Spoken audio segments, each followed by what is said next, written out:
এইভাবে আর কতদিন চলবে ইমরান? তোমার কি বিবেক জ্ঞান বলতে কিছুই নেই? বরাবরের মতো নিশ্চুপ আমি।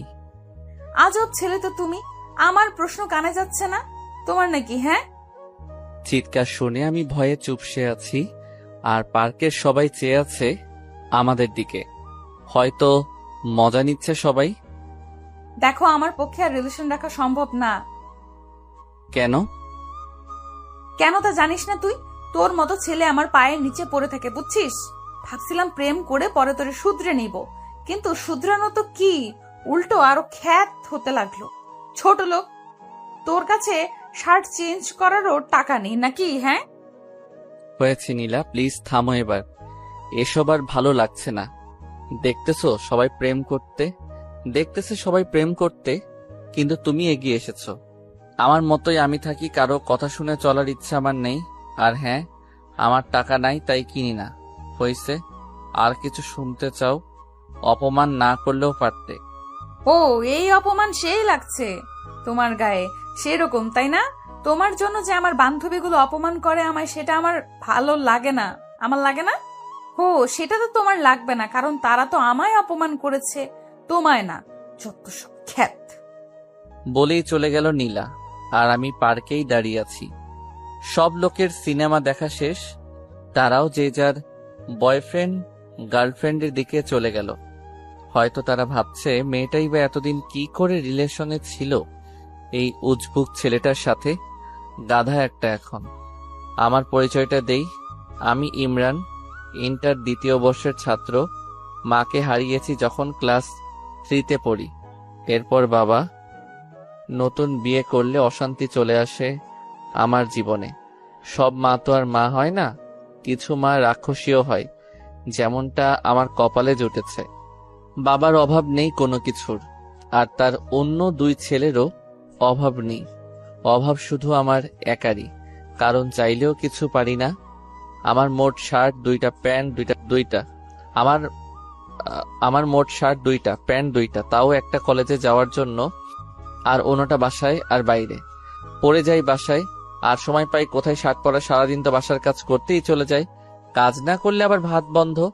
এক শার্ট পরে যাই জন্যই নীলা কথা শোনালো। আজ মাঝে মাঝে কথাগুলো অসহ্য লাগে। শুধু নীলা না, আরো অনেক মেয়েই বলেছে মাঝে মাঝে ইচ্ছে করে নিজেকে পাল্টাই, কিন্তু কিভাবে পাল্টাবো? আমার কাছে তো আর টাকা নেই। বাবাও মায়ের কথায় উঠে আর বসে, তাই আমার কথা আর ভাবেও না। খুব অবাক লাগে আমার, যেখানে আমি চোখের মনি ছিলাম সেখানে আজ। আসলে সময়ের সাথে মানুষগুলাও বদলে যায়। চলুন, শুরুটা কিভাবে হয়েছিল তা বলি আপনাদেরকে। এসএসসিতে রেজাল্ট ভালো করায় জেলার সরকারি কলেজে সিট পেতে সমস্যা হয়নি। মাঝে মাঝে ভয় হতো যে সেখানে সব ধনীর ছেলেমেয়েরা পড়ে, আমি কি নিজেকে মানিয়ে নিতে পারবো তাদের সাথে, নাকি পথের মাঝেই পড়ে থাকবো। তারপরও ভর্তি হয়ে যাই কলেজে। প্রথম দিন কলেজে গেলে সবাই ঘুরে ঘুরে দেখতে থাকে আমায়। মনে হয় যে ইমরান নামের ছেলেটা অন্য গ্রহ থেকে এসেছে। দোস্ত, ছেলেটাকে দেখ, কি যে অবস্থা! এই কলেজে চান্স পায় কিভাবে এরা? শরীরের ড্রেস আপের সাথে চশমাটা যা মানিয়েছে না, দেখ। আমি কিছু না বলে চুপচাপ ক্লাস করতাম আর বেরিয়ে আসতাম। তাছাড়া কি বা বলতাম? এসব তো ছিল প্রতিদিনের ব্যাপার। কলেজে আসলে এক প্যারা, আর বাসায় আর এক প্যারা।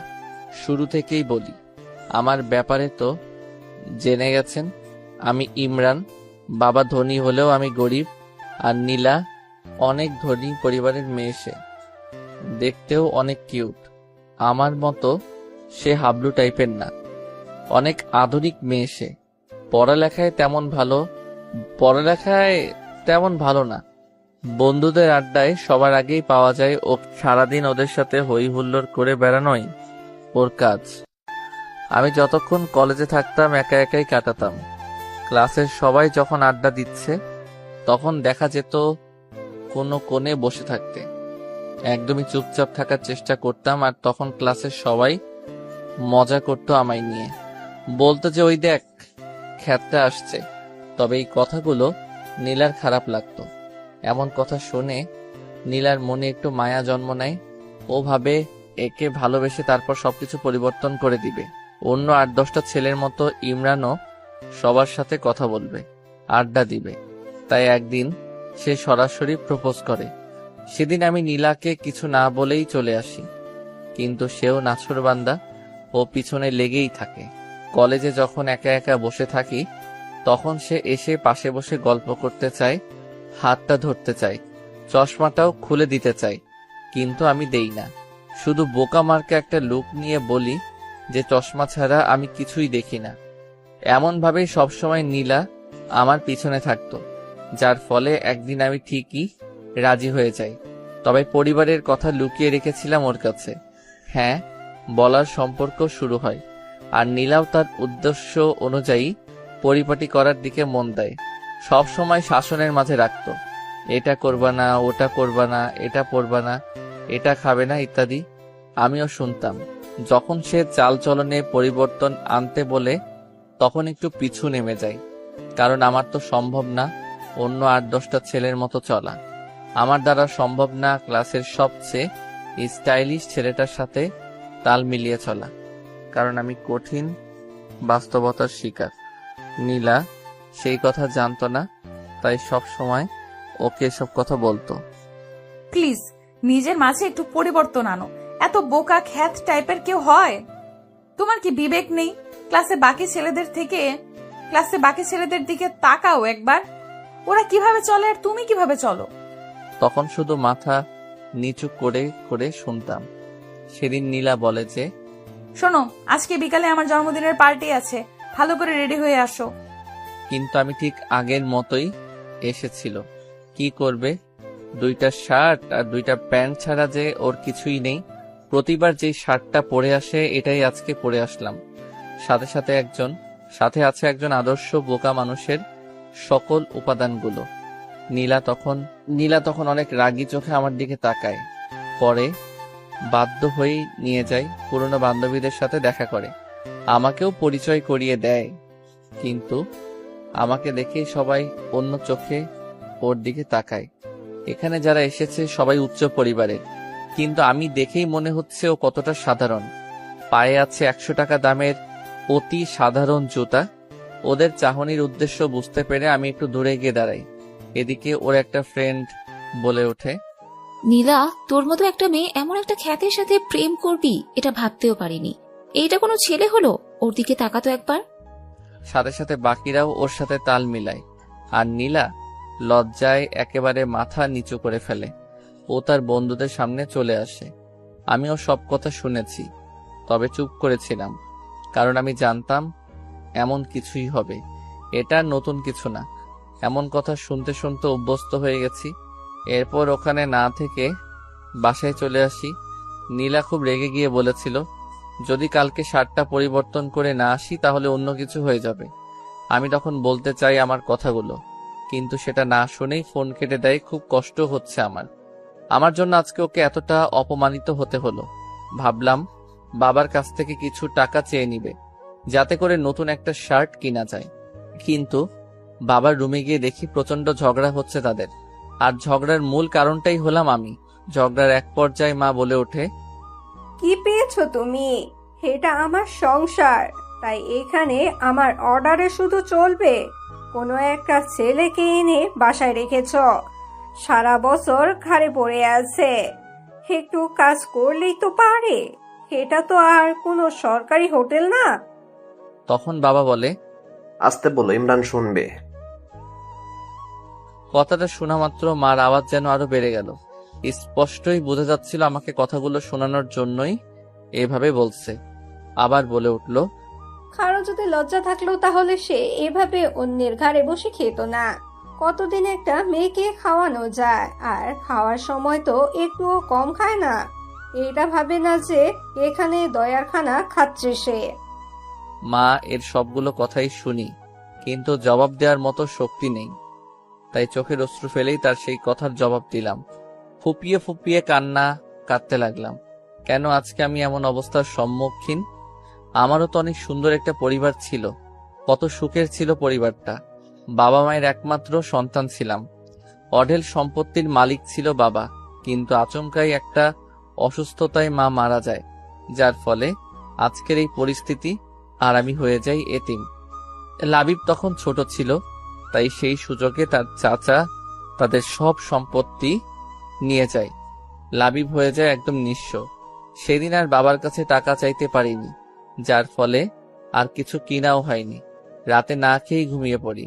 পরদিন সকালে পকেটের 10 টাকা দিয়ে গিয়ে বাইরে নাস্তা করে নেই। দুপুরটা না খেয়ে কাটিয়ে দেই। আমি যে না খেয়ে আছি এটা আমার ঠিকই বুঝতে পেরেছে, কিন্তু একবারের জন্য খেতে বলেনি। বিকেলে নীলা ফোন দেয়। কোথায় আসবি জিজ্ঞেস করতেই বলে যে কলেজের পাশের পার্কে আসতে। অনেকটা ভয়ে ভয়ে বাসা থেকে বের হই। আমি জানি না নীলা কি করবে আমার সাথে, যখন সে দেখবে আমার গায়ে সেই পুরনো শার্টটাই আছে, যখন দেখবে পায়ে সে আগের জুতাই আছে, যখন দেখবে মাথার চুলগুলো আগের মতোই এলোমেলো, তখন যে কি করবে আমার সাথে, এসব ভাবতে ভাবতে পার্কে কখন আসি বলতেই পারি না। নীলার সামনে যেতেই তার চোখ দুটো লাল করে ফেলে। ওর পুরো মুখটাই লাল হয়ে যায়, যেটা থেকে বুঝতে পারি যে নীলা প্রচন্ড রেগে গেছে। আর তখনই প্রথমে সেই কথাগুলো বলে। এভাবে আর কতদিন ইমরান? আমি আর পারছি না। কি করলাম আমি নীলা? কি করলাম মানে? আমার কথার কোনো গুরুত্ব নাই তোমার কাছে? কি বলো এসব? অবশ্যই আছে, আসলে কাজে অনেক বিজি ছিলাম, তাই আর মার্কেটে যাইনি। ভালো। টাকা আছে কি তোমার কাছে? সরি নীলা। চুপ করো। তুমি তাকাও তো একবার নিজের দিকে। কেমন দেখা যায় তোমাকে? তোমার জন্য কোনো বন্ধুদের সামনেও যেতে পারে না লজ্জায়। সবাই দেখলেই বলে যে ওই খ্যাতটার জিএফ আসছে। আমি মাথা নিচু করে রাখি শুধু। তোমার সাথে আমি আর পারছি না। আমার একটা সম্মান আছে।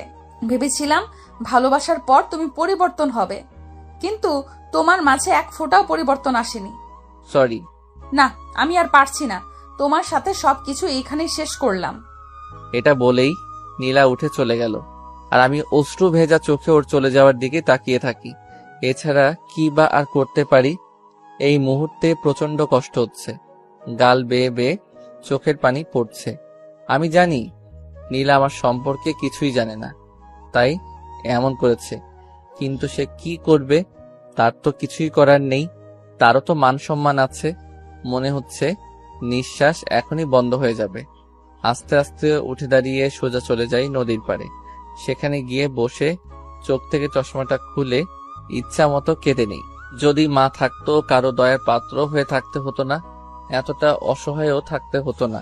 একটু পর চোখের পানিটা মুছে আকাশের দিকে তাকাই আর চিৎকার করে বলতে থাকি, আল্লাহ, কেন তুমি এমন করলে আমার সাথে? কি দোষ করেছিলাম আমি? কেন এত কষ্ট দাও আমাকে?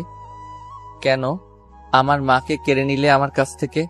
কেন তার আদর ভালোবাসা আমাকে পেতে দিলে না? আমার এখনো মনে পড়ে, ছোটবেলায় চুল কাটাইতে চাইতাম না, জন্য মা জোর করে বাবার সাথে পাঠাই দিত। আর এখন সেই চুল কাটাতে চাইলেও টাকা নেই। ঈদের দিনে সকালে উঠে মা এসে আগে আমায় আমার গিফট দিত, কত আদর করেই না লাচ্চা খাওয়াই দিত। আর এখন আমার সৎ ভাইদের সৎ মা খাওয়াই দেয়, ঈদের ড্রেস দেয়। আমি শুধু চেয়ে দেখি, কি আর করব, মা নেই যে। কিছুক্ষণ পর খেয়াল হলো যে অনেক রাত হয়ে গেছে, সাথে প্রচন্ড ক্ষুধা একদম সহ্য করতে পারি না, তাই বাসার দিকে এগিয়ে যাই।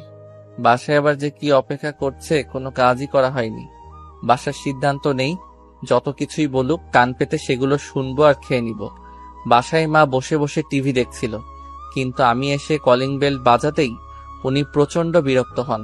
প্রথমে ভেবেছিলেন ওনার স্বামী এসেছে, কিন্তু দরজা খুলে যখন দেখেন আমি দাঁড়িয়ে আছি, তখন ওনার রক্ত গরম হয়ে যায়। প্রচন্ড রেগে কথা বলে, থাকিস কই? এত রাতে কেউ বাসায় আসে? এটা কি নিজের বাসা পাইছস? থাকছস অন্যের বাসায়, লজ্জা করে না? আবার এত রাত করে বাসায় ফিরস? চুপ করে কথাগুলো শুনতে থাকি, কিছুই বলার নেই। রুমে এসে কিছুক্ষণ শুয়ে থাকি, তারপর ক্ষুধার জ্বালায় মায়ের সামনে যাই। ওনার সামনে গিয়ে দাঁড়াতেই উনি রাগী চোখে তাকায়। একটু ভয় পেলেও বাধ্য হয়ে বলি যে, মা, খাওয়ার মতো কিছু আছে? খুব ক্ষুধা লেগেছে। এই পাইছস কি তুই? হ্যাঁ, তোর খাওয়া দেখে মনে হচ্ছে না তোর মা এখানে কোনো হোটেল দিয়ে রাখছে। বিনা পয়সায় তো 15 বছর পার করলি, আর কতদিন? খাবি অন্যের ঘাড়ে? মা, আমি একটা চাকরি পাই, তারপর আপনাদের সব টাকা শোধ করে দেব। প্লিজ এখন আমাকে কিছু খেতে দিন, খুব ক্ষুধা লেগে আছে। আমার ঠেকা পড়ে নাই তোকে খাওয়ানোর। আচ্ছা, তোর কি কোনো বিবেক নাই? মানুষের তো একটু লজ্জাও থাকে, তোর কি সেটাও নেই? মাথা নিচু করে রাখি। একটু পর মা উঠে গিয়ে কতগুলো শুকনা মুড়ি এনে দেয় আর বলে, এই নে দয়ার খানা, তোর কাছে হাত জোর করে বলি, দূর হ তুই। এত আপদ ভালো লাগে না আর, হাল্লা বাঁচাও। ততক্ষণে চোখ থেকে অশ্রু পড়া শুরু করেছে। খাওয়ার ইচ্ছেটাই চলে গেছে, না খেয়ে রুমে চলে আসে আর প্রচন্ড কান্না করি। তবে সেটার কোনো শব্দ নেই, সিদ্ধান্ত নেই যে আর থাকবে না এখানে। জানিও না কোথায় যাব, তবে এটা নিয়ে ভাবিও না। খাতা কলম নিয়ে বসে যাই, উদ্দেশ্য বাবাকে একটা চিঠি লেখা। চিঠি লেখা শুরু করে দিলাম। আব্বু, কেমন আছো? নিশ্চয়ই অনেক ভালো আছো, তাই না? জানো, আমিও অনেক ভালো আছি।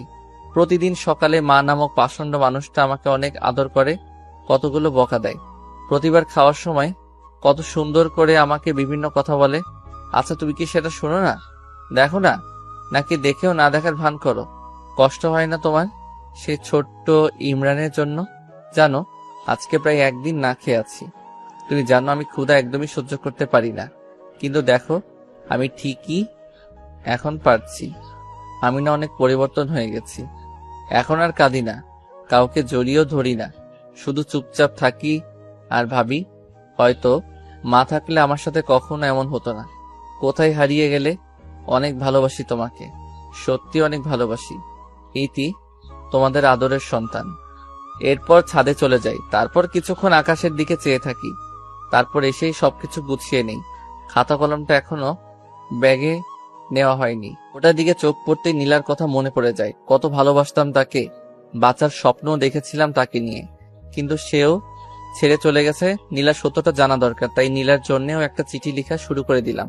নীলা, হয়তো ভালো আছো, ভালো তো থাকবেই। তোমার জীবন থেকে একটা বাধা দূর হয়েছে যে। আসলে আমি জানতাম না তুমি কি দেখে আমাকে ভালোবেসেছিলে, তাই তো তোমার কথায় রাজি হচ্ছিলাম না। কিন্তু যখন তুমি বারবার এসে আমাকে বলতে লাগলে, তখন কেন যেন আমার মনে হলো তুমি সত্যি ভালোবাসো আমাকে, তাই হ্যাঁ বলে দিয়েছিলাম। কিন্তু আস্তে আস্তে আমি বুঝতে পারি আমার চলাফেরা তোমার চাহিদা মতো হচ্ছে না, তোমার মনের মতো আমি হতে পারছি না। পারবো কিভাবে? তুমি চাইতে আমি অন্য সবার মতো থাকি, সবাই যতটা স্মার্ট হয়ে থাকে আমিও সেটা করি। কিন্তু একটা কি জানো, আমার দ্বারা সেটা সম্ভব ছিল না, কারণ সেই ছোটবেলাতেই আমি আমার মাকে হারিয়েছি। তারপর এলাকার অনেক কষ্টে এতটুকু আসতে পেরেছি। এখানে সৎ মায়ের কাছে থাকতাম, যার বিনিময়ে আমাকে প্রতিনিয়ত অপমানিত হতে হতো। জানো, শার্ট কেনার মতো আমার সেই অবস্থা ছিল না, না হয়তো আমি অবশ্যই কিনতাম। কে না চায় তার প্রিয় মানুষের মনের মতো হতে বলো? আমি চলে যাচ্ছি দূরে, অনেক দূরে। জানি না কোথায় যাব, কিন্তু কথা দিচ্ছি আর তোমার সামনে আসবো না। ভালো থেকো। এটা নিয়ে বাসা থেকে বের হয়ে যাই। আসার সময় মাকে বলে আসি যে যদি কিছু করে থাকি তাহলে ক্ষমা করে দিতে। আমি হয়ে যাওয়ার পর মার মুখে বিশ্বজয়ের হাসি ফুটে উঠেছিল। চিঠিটা নিয়ে সোজা নীলাদের বাসায় চলে আসি। দারোয়ানকে চিঠিটা নীলাকে দিয়ে দেওয়ার জন্য বলি, তারপরে সামনের দিকে পা বাড়াই। ইমরান জানে না সে কোথায় যাচ্ছে। লেখক সেখানে থমকে দাঁড়ায়, দু চোখ দিয়ে শুধু দেখতে থাকে ইমরান এগিয়ে যাচ্ছে সম্মুখে, গন্তব্যহীন পথে। তার সাথী হিসেবে আছে হাজারো অব্যক্ত কথা আর বুক চিরে দেওয়ার মতো কষ্ট। একটা সময় ইমরান মিলিয়ে যায় রাতের অন্ধকারে, আর দেখা যায়নি তাকে। চশমা পরা বোকা ছেলেটা ফেরেনি আর। দারোয়ান নীলাকে ঠিকই চিঠিটা দিয়েছিল। নীলা চিঠিটা পড়া মাত্রই চিৎকার করে কেঁদে ওঠে।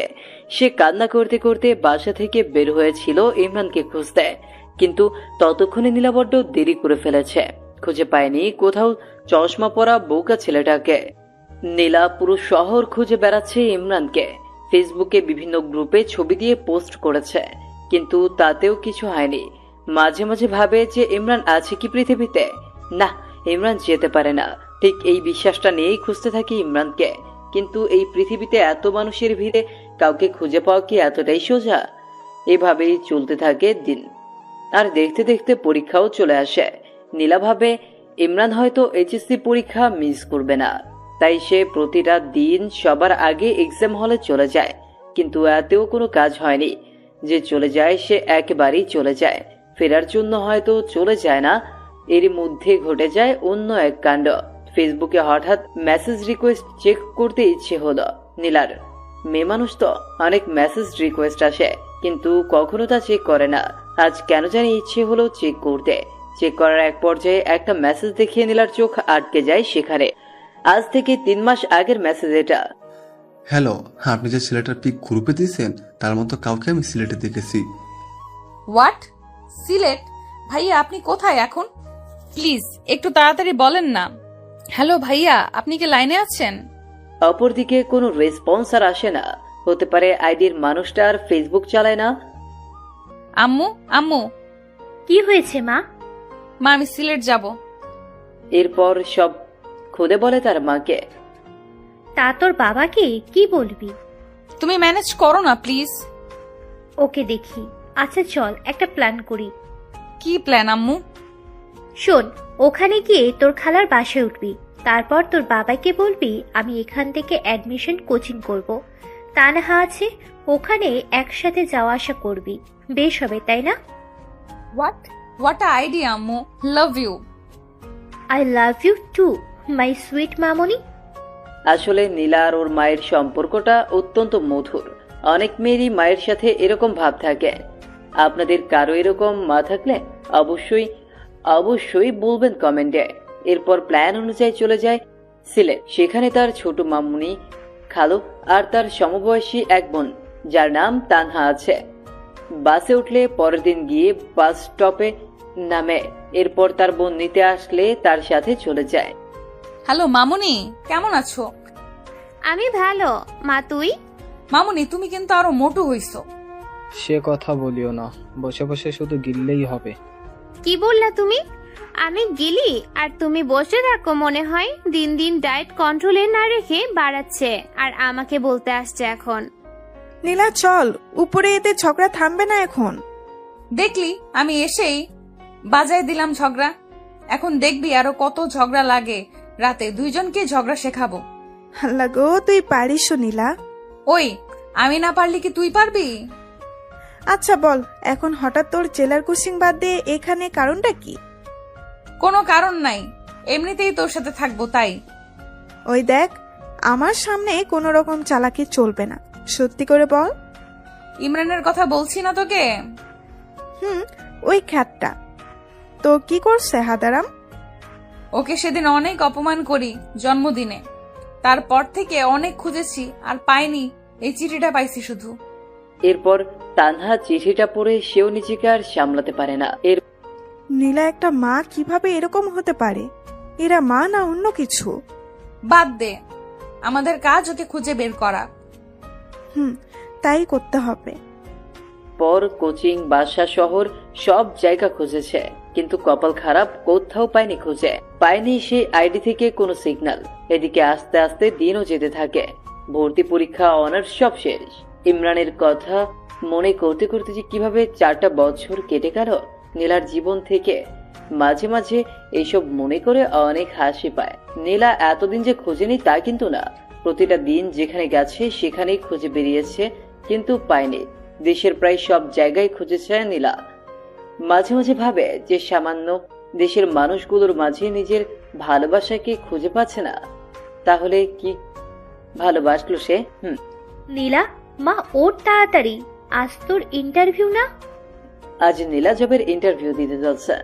জীবনে যাই হোক, কখনো পড়াশোনার সামনে মাথা নত করেনি, তাই আজ এই জায়গায় এসে দাঁড়িয়েছে। হ্যাঁ আম্মু, উঠতেছি। আয় নাস্তা খেয়ে নে। উফ আম্মু, সকালে ডিম খেয়ে গেল, ইন্টারভিউ ডিম পাবো। চুপচাপ খেয়ে নে। ওকে ওকে। আম্মু, আম্মু, গেলাম আমি। বাবা কোথায়? এই যে আমি এসে গেছি। চললাম, বাই। ওকে, সাবধানে যাস। ওকে। পর তানহাকে ফোন দেয় নীলা। হ্যালো, কই তুই? এই তো বের হলাম, তুই কোথায়? আমিও বার হইছি। ওকে আয়। এরপর তারা তাদের গন্তব্যে ফিরে ওয়েটিং রুমে বসে অপেক্ষা করছে। একটু পর তানহা ডাক এলো। সে নীলাকে রেখে চলে গেল ভেতরে, আর 15 মিনিট পর ফিরে এলো। কি হইল ভেতরে? চাকরির কি হইলো জানি না, তবে ক্রাশ খাইছি রে। হইছে, থাম। তোর বয়ফ্রেন্ড জানলে আত্মহত্যা করবে, এমনিতেই যে ঢঙ্গি সে। ওই আমার বিএফকে নিয়ে বাজে বলবি না, আর যাই বলিস অফিসের বস দেখতে সেই। এই অফিসে কাজ করতে পারলে জীবন ধন্য হবে যে। হইছে হইছে, থাম, আমার সিরিয়াল আসছে, আমিও গিয়ে দেখে আসি তোর ক্রাশকে। আসবো স্যার? জি আসেন। ভেতরে গিয়ে নীলাও ক্রাশ খেয়ে যেন কথা বলার ভাষা হারিয়ে ফেলেছে সে। ও হ্যালো, মুখ বন্ধ করেন, মশা ঢুকবে ভিতরে। সরি, আসসালামু আলাইকুম স্যার। নীলা তোতলিয়ে বলা শুরু করেছে অলরেডি। আপনি তোতলা নাকি? কই না তো, এমনি কিরকম লাগতেছে। ও ফাইলগুলো দিবেন নাকি এরকম করে বসে থাকবেন সারাদিন? ইচ্ছা করে তো বসে। সরি, কিছু বললেন? না স্যার, এই নিন ফাইল। সব ঠিকঠাক। এখন বলেন, আপনার ব্রেকআপ হয়েছে কত বছর আগে? এসব কিরকম প্রশ্ন স্যার? বলেন দেখি। 4 বছর। Okay fine. আরো প্রেম করেন নাকি? না। ওকে, এখন আসতে পারেন, আর কাল থেকে কাজে জয়েন করবেন। এই কি হইল, সাবজেক্টের কোনো প্রশ্ন না করে চাকরি? এরকম হইলে আগে বলতেন, তাহলে 4-5 দিন ঘুম বাদ দিয়ে পড়তাম না। কি করতেন তাহলে? মুভি দেখতাম। Good good. এরপর নীলা চলে আসে বাইরে। কিরে, এতক্ষণ কি হইল? সেই কথা আর বলিস না। এরপর সব খুলে বলল। সাত তো মনে হয় ফিদা হয়ে গেছে তোর জন্য। হ্যাঁ, তা না, এমনি হয়তো এইসব বলছিল। হ্যাঁ হ্যাঁ, অপরিচিত কাউকে কেউ এমন এমন প্রশ্ন করে, তাই না? বাদ দে, চাকরি তো হইছে। বাসায় চল। মা তোকে আমাদের ওখানে যেতে বলছে। ওকে চলো, তোমার তো চাকরি হইল, তাই বেশ মজাতেই আছেন। আমার কপালে যে কি জোটে। ঠিক যেখানে লেখকের কলম থেমে গেছিল, সেখান থেকে জন্ম নেয় আরো একটা নতুন গল্পের। আসলে পৃথিবীটাই এরকম, যেখানে কিছুর সমাপ্তি ঘটে সেখান থেকেই আবার নতুন কিছু শুরু হয়। বাসে এসে কলিং বেল বাজালে নীলার আম্মু এসে দরজা খুলে দেয়। আম্মু আম্মু, চাকরি হয়ে গেছে। হাত ধরে নাচতে লাগলো নীলা। ওই ওই, ছাড় আমাকে, পড়ে যাব তো। কিচ্ছু হবে না। নীলা ছাড়, এখন পরে মজা করিস। তোর পেছনে তেলাপোকা দেখ। কই কই? নাই, চলে গেছে। হারামি, ভয় দেখাস আমাকে? শুধু রুমে চল, মজা দেখাবো এখন। ও মামুনি, দেখো না তোমার মেয়ে কিরকম ট্রেড দিচ্ছে। তোরা না, যা রুমে গিয়ে ফ্রেশ হ। ওকে। এরপর দুজনে উপরে চলে যায়। তানহা, এখানে আয়, দরজা লাগিয়ে। দরজা লাগাবো কেন? ও তুমি বুঝবে না সোনা, লাগাও না। ওকে, এখন বল। এরপর নীলা মোবাইলের লুঙ্গি ডান্স গান চালু করে তানহাকে নিয়ে শুরু করে দেয় উড়াধুরা ড্যান্স। ওই, এগুলো ডান্স দিচ্ছিস নাকি মারপিট করতেছিস? দুটোই। দুজনে অনেক ক্লান্ত ড্যান্স করে। তানহা, তুই ওয়েট কর, আমি গোসল সেরে আসি। না, সেটা হবে না, একসাথে গোসলে যাব। এরপর সেখানে আবার আরো একবার তাদের মারামারি লেগে যায়। আর তখন আমায় তেলাপোকার ভয় দেখাইছো না সোনা। এখন সারাদিন ভেতরে থাকো গো, দরজা আর খুলে দিব না। ওকে বাবু, আমি মুভি দেখি ভিতরে। তুমি তো জানো না গো, ভেতরে মুভি দেখার মজাই আলাদা। তাই বুঝি, দেখো তাহলে। ওকে। থাক, বার হয়ে আয় না, দেই তোকে কষ্ট। এখন খুললি কেন? সারাদিন না রাখবি? সারাদিন রাখলে অসুস্থ হবি, তখন তো ওষুধ আমার বাবাকেই কিনে দিতে হবে, তাই দরকার নেই। কি সেভিং পার্সন আসলো, নিজে সারাদিন কত হাজার খরচ করে তার নাই ঠিক এখন আসছে। হয়েছে হয়েছে, আয় এখন নিচে যাই, ফ্রিজে ফুচকা আছে, খাওয়াবো, চল। তাই নাকি? চল তাহলে। চলে সমবয়সী বোন থাকলে যা হয় আর কি। বিকেলের দিকে তানহার কনফার্মেশন মেসেজ আসে, সে অনেক খুশি। রাতে দুজনে খেয়ে ছাদে চলে যায়। তানহা, বল। জানিস, দিনগুলো না সুন্দর হাসি ঠাট্টা তামাশা ফাজলামিতে কেটে যায়, কিন্তু রাত হলেই আর থাকতে পারি না, খুব মনে পড়ে যায়। আসলেই রে, রাতগুলো এরকম, রাতগুলো দিনের বাহিরে অবরোধ ভেদ করে ভেতরের মানুষগুলোকে বের করে দেয়, যার চিত্র দিনের বেলা থেকে সম্পূর্ণ আলাদা। ঘুমাবো চল, কাল প্রথম অফিস, তাই লেট করা যাবে না। হ্যাঁ চল। এরপর রাতটা কেটে যায়। পরদিন সবার কাছ থেকে দোয়া নিয়ে পা বাড়ায় অফিসের দিকে। অফিসে গেলে পিয়ন নীলা আর তানহার ডেস্ক দেখিয়ে দেয়। তারা দুজন পাশাপাশি কাজ করবে, এইসব সম্পর্কে তো তারা কিছুই জানে না। একটু পর পিয়ন এসে বলল, স্যার আপনাদের দুজনকেই ডেকেছে। এরপর চলে যায় সোজা বসের রুমে। স্যার আসবো? আসুন। তা মিস নীলা অ্যান্ড তানহা, কেমন লাগছে নতুন অফিস? বেশ ভালোই। আর বস তো আরো ভালো। তাই নাকি? তো কি দেখলেন ভালোর? এই তো পুরাই ক্রাশ। তানহা, আমি কিন্তু আপনার বস। না রাখেন তো, আমি বস টস বলতে পারবো না, ভাইয়া বলে ডাকবো প্লিজ। ওকে, তো যে জন্য ডেকেছি এই হচ্ছে তোমাদের ফাইল, এগুলো কমপ্লিট করে দিও। আপনার নামটা কি ভাইয়া? নীলা শুধু চুপ হয়ে তানহার কথা শুনতেছে। মেয়েটা যে এত বেশি কথা বলে। নাম শুনে কি হবে? ভাইয়া বলে ডাকবো, আর ভাইয়ার নামটা জানবো না? তাই, আমার নাম সাজিদ। ওকে, আর তুমি করে বলবো।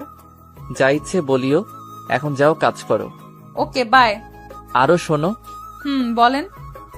লাঞ্চ টাইমে একসাথে খাবো। ওকে ভাইয়া। এরপর যে যার কাজে মন দেয়।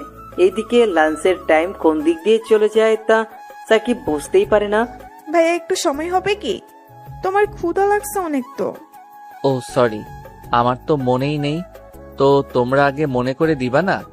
আপনি যে মনোযোগ দিয়ে কাজ করতেছেন, কিভাবে ডিস্টার্ব দেই বলেন? ওকে, চলো এখন। এরপর লাঞ্চ শেষ করে আবার সবাই যে যার কাজে চলে যায়। অফিস টাইম শেষ হলে বাসায় চলে যায় সবাই। আমজাদ চাচা সবার বাসায় তাদের জন্য কেউ না কেউ অপেক্ষায় থাকে তাদের জন্য, তাই তারা অফিস ছুটি হলে চলে যায়। কিন্তু আমার বাসায় তেমন কেউ নেই। তাছাড়া ওরা যে টাইম দেয়, আমিও যদি তাই করি তাহলে তো ওদের আর আমার মাঝে কোনো পার্থক্য থাকবে না। চাচা, আপনি চলে যান, আমি কাজ শেষ করে চলে যাব। ওকে, ঠিক আছে। এরপর সাজিদ কাজ শেষ করে সোজা চলে যায় পার্কের দিকে। সেখানে কিছু এতিম ছেলে মেয়ে আছে, তাদের সাথে গল্প করে। রাতের খাবার খেয়ে বাসায় যায়। এভাবেই দিন চলে যায় ইমরানের। দেখলি বসকে কিরকম হাতে করে নিলাম একদিনে? দেখলাম, ট্যালেন্ট আছে তোর, আর তাই তো ওরকম ঢ্যাঁড়সের মতো বিএফ জোটাইছিস।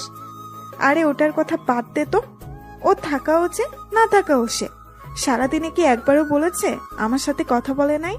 ওর সাথে ব্রেকআপ করতেই হবে আজ। তা করিস পরে। ক্ষুধা লাগছে, খাবো চল। মামনি খাইতে দাও, ক্ষুধা লাগছে। ওকে বস, দিচ্ছি। জানো আজ কি করছে তানহা? কি?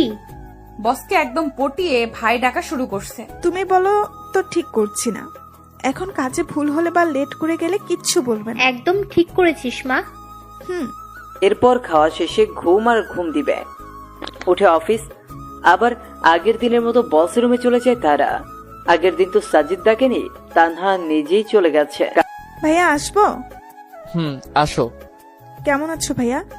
আলহামদুলিল্লাহ, তোমরা? কাজ করতে করতে বলল, আমরাও ভালো। ভাইয়া তুমি কি সবসময় কাজ করো এমন? এটা ছাড়া তো আর কোনো কিছু নেই জীবনে, তাই এটাই করি শুধু। জীবনে বলতে? ওসব তোমাদের বুঝতে হবে না। তো ভাইয়া কাল বাসায় গেছো কয়টায়? 9টার দিকে। এতক্ষণ কি অফিসে ছিলা? মাগরিবের পর অফিস থেকে বার হইছি। এরপর কি করছো যে বাসায় যেতে এত লেট হইছে? তোমাকে জানা লাগবে না এত কিছু, নিজের কাজ করো, যাও। ভাইয়া আমি না তোমার বোন, আমাকে বলবো না? দেখো, কোনো ইমোশনাল ব্ল্যাকমেইল করবা না, কাজে যাও, লাঞ্চে কথা হবে। এরপর নীলা তানহা চলে আসে। কি ভাব নিয়ে কথা বললো দেখছিস, আর তুই তারপরও আগ বাড়িয়ে কথা বলছিস। আজব তো, কোথায় ভাব নিল? এখন ব্যস্ত আছে জন্য বললো যে লাঞ্চ টাইমে কথা বলবে। আচ্ছা একটা কথা বলতো, ভাইয়ার কি গার্লফ্রেন্ড আছে? এইরকম ছেলে আবার না থাকে গার্লফ্রেন্ড? আসলে যে এর গার্লফ্রেন্ড হবে সে অনেক লাকি, তাই না? তোর মাথায় এইসব চিন্তা কেন কাজ করে? চুপচাপ কর। এরপর লাঞ্চ টাইমে খাওয়া শেষ করে একটু গল্প করে আবার কাজে লেগে পড়ে। আস্তে আস্তে অফিসের সময় শেষ। আচ্ছা চাচা, আমাদের বস কি প্রতিদিন এরকম লেট করেই বাসায় যায়? মা। তো লেট করার কারণ কি? উনি বলেন যে আমিও যদি কর্মচারীদের মতো একই সময় দেই তাহলে তারা আমার মধ্যে পার্থক্য কি? আর বাসায় কেউ নেই, তাই যত সময় পাই কাজে লাগাই। আর কি কি করেন উনি? এই তো প্রতিদিন পার্কে যাব, এতিম ছেলেদের সাথে গল্প করব, তাদের সাথে খেলে খাওয়া দাওয়া করে তারপর বাসায় যাই। ওকে চাচা, ভালো থাকবেন। যাই তাহলে। ঠিক আছে মা, সাবধানে যেও। নীলা আসছে, ছেলেটা অন্যরকম। যতই তার বিষয়ে জানতেছি ততই ব্যাপারটা ঘোলাটে লাগতেছে। প্রপোজ করবো নাকি বলতো? তুই না ভাইয়া বলিস। ভাইয়ার জন্য কি প্রপোজ করা যাবে না? ওই আমার কোন জন্মের ভাই? হ্যাঁ, আজীব মানুষ তুই রে, যা ইচ্ছা কর। এরপর তারা আবার পরের দিনের জন্য প্রিপারেশন নিচ্ছে। অফিসে গিয়ে তানহা সোজা চলে গেল সাজিদের রুমে। হাই কেমন আছো? ভাই একটা কথা বলি। বলো। ধরো আমি যদি তোমায় প্রপোজ করি তখন তুমি কি করবা? দেখো, এরকম মন মানসিকতা নিয়ে যদি এখানে আসো তাহলে আসতে পারো। এখন এটা অফিস, প্রেম করা জায়গা না। আর হ্যাঁ, আমি তোমায় বোন ভাবি, অন্য কিছু না। আর এর থেকে বেশি বাড়াবাড়ি করলে এটাও হারাবা। সো বোনের মতোই থাকো, এতেই ভালো। ওকে। এটা বলেই তানহা চলে গেল নিজের ডেস্কে। নীলাকে সব খুলে বলতেই হাসতে হাসতে শেষ। এই কুত্তি, হাসিস কেন? হাসবো না তো কি করব? উচিত শিক্ষা হয়েছে তোর। আজকে যা প্রপোজ কর, হারামি একটা। জিহবা বাকিয়ে ওয়াশরুমে গেল তানহা। এরপর কাজ করতে করতে লাঞ্চের সময় চলে আসে। ভাইয়া খাবো, চলো। আমার ক্ষুধা নেই, তুমি যাও। সাজিদের কথাই দেখে বোঝা যাচ্ছে যে সে অনেকটা রেগে আছে তানহার উপরে। ভাইয়া প্লিজ চলো না। যেতে বলছি না তোমায়, তুমি যাবা। তানহা ভয়ে চলে গেল। একটু পর নীলা গেল তার বস রুমে। স্যার আসবো? হ্যাঁ নীলা, আসো। স্যার খাইতে চলেন না প্লিজ। আপনি না খেলে ওদিকে তানহাও খাবে না বলতেছে। প্লিজ চলেন না। ওই খাবে না কেন? বলতেছে ভাইয়াকে ছাড়া বোন খায় নাকি, প্লিজ চলেন। যদি এটাই ভাবতো তাহলে আর এরকম কাণ্ড করতো না। ওটা ভুল হয়ে গেছে, এখন চলেন তো। আর ওর এ দোষটা কোথায়? যে কোনো মেয়ে আপনাকে দেখলে ক্রাশ খেয়ে যাবে। আপনি হয়তো জানেন না আমাদের এখানে কত মেয়ে লুকিয়ে লুকিয়ে আপনাকে দেখে। হইছে, চলেন তো এখন।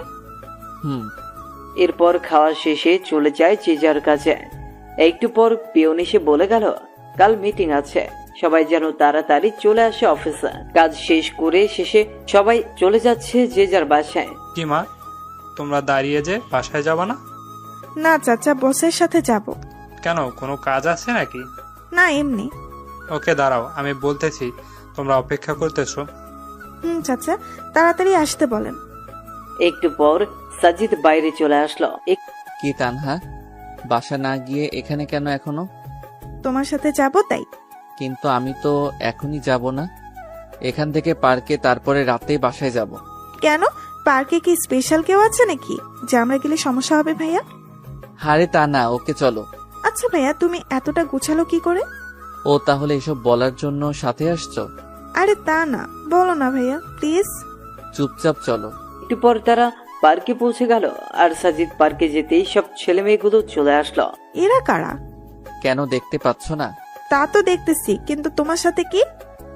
এরাই আমার ভাই বোন বন্ধু। আমার মতো এরাও একা, তবে একটা পার্থক্য আছে। আমি মা বাবাকে হারাইছি, আর এদের মা বাবা এদের ফেলে দিয়েছে। সমাজে এদের অগ্রাধিকার নেই, কারণ এরা নোংরা ভালোবাসার ফসল। এটাই তো আমাদের দেশ। বুঝলাম। যখন ফ্রি থাকি আমি এখানে চলে আসি, এদের সাথে কথা বলি, খেলি, অনেক ভালো লাগে। চলো ওই দোকানে যাই। নীলা পাশে দাঁড়িয়ে শুধু দেখতেছে আর অবাক হচ্ছে। দোকানে কেন? ওখানে এরা প্রতিদিন 3 বেলা খায়, যা ইচ্ছা খায়। আমি রাতে এসে বিল দেই। ভেরি গুড ভাইয়া। আসলে যাদের এদের বাসা থাকা দরকার তারা থাকে না। মানুষ কেমনে পারে এত নোংরা হতে? কয়েকদিন আগেও দেখলাম যে ড্রেনের বাড়িতে বাচ্চার লাশ। তাদের কি একবারও মনে হয় না শিশুটা বড় হলে কি খেয়ে বেঁচে থাকবে? এগুলো কিন্তু তোমার আমার মতো ছেলেমেয়েরাই করে। তো ভাইয়া কাল কি আছে অফিসে? সেটা কালই দেখিও। ভাইয়া আমার না কিছুদিন ছুটি লাগবে। শুধু তোমার, এই ম্যাডামের লাগবে না? স্যার আমারও লাগবে। তো এরকম স্ট্যাচু হয়ে আছেন কেন? মনে মনে কোনো একজনকে খুঁজে বেড়াচ্ছি তাই। ও তাই? তো কে, বয়ফ্রেন্ড নাকি? তো কতদিন থেকে খুঁজতেছেন? প্রায় 6 বছর। ও মাই গড, এতদিন ধরে খুঁজেও পাননি? আচ্ছা, অনেক রাত হইছে, এখন বাসায় চলে যান। ভাইয়া দাঁড়াও। দাঁড়িয়েই তো আছি। বসতে বলো নাকি?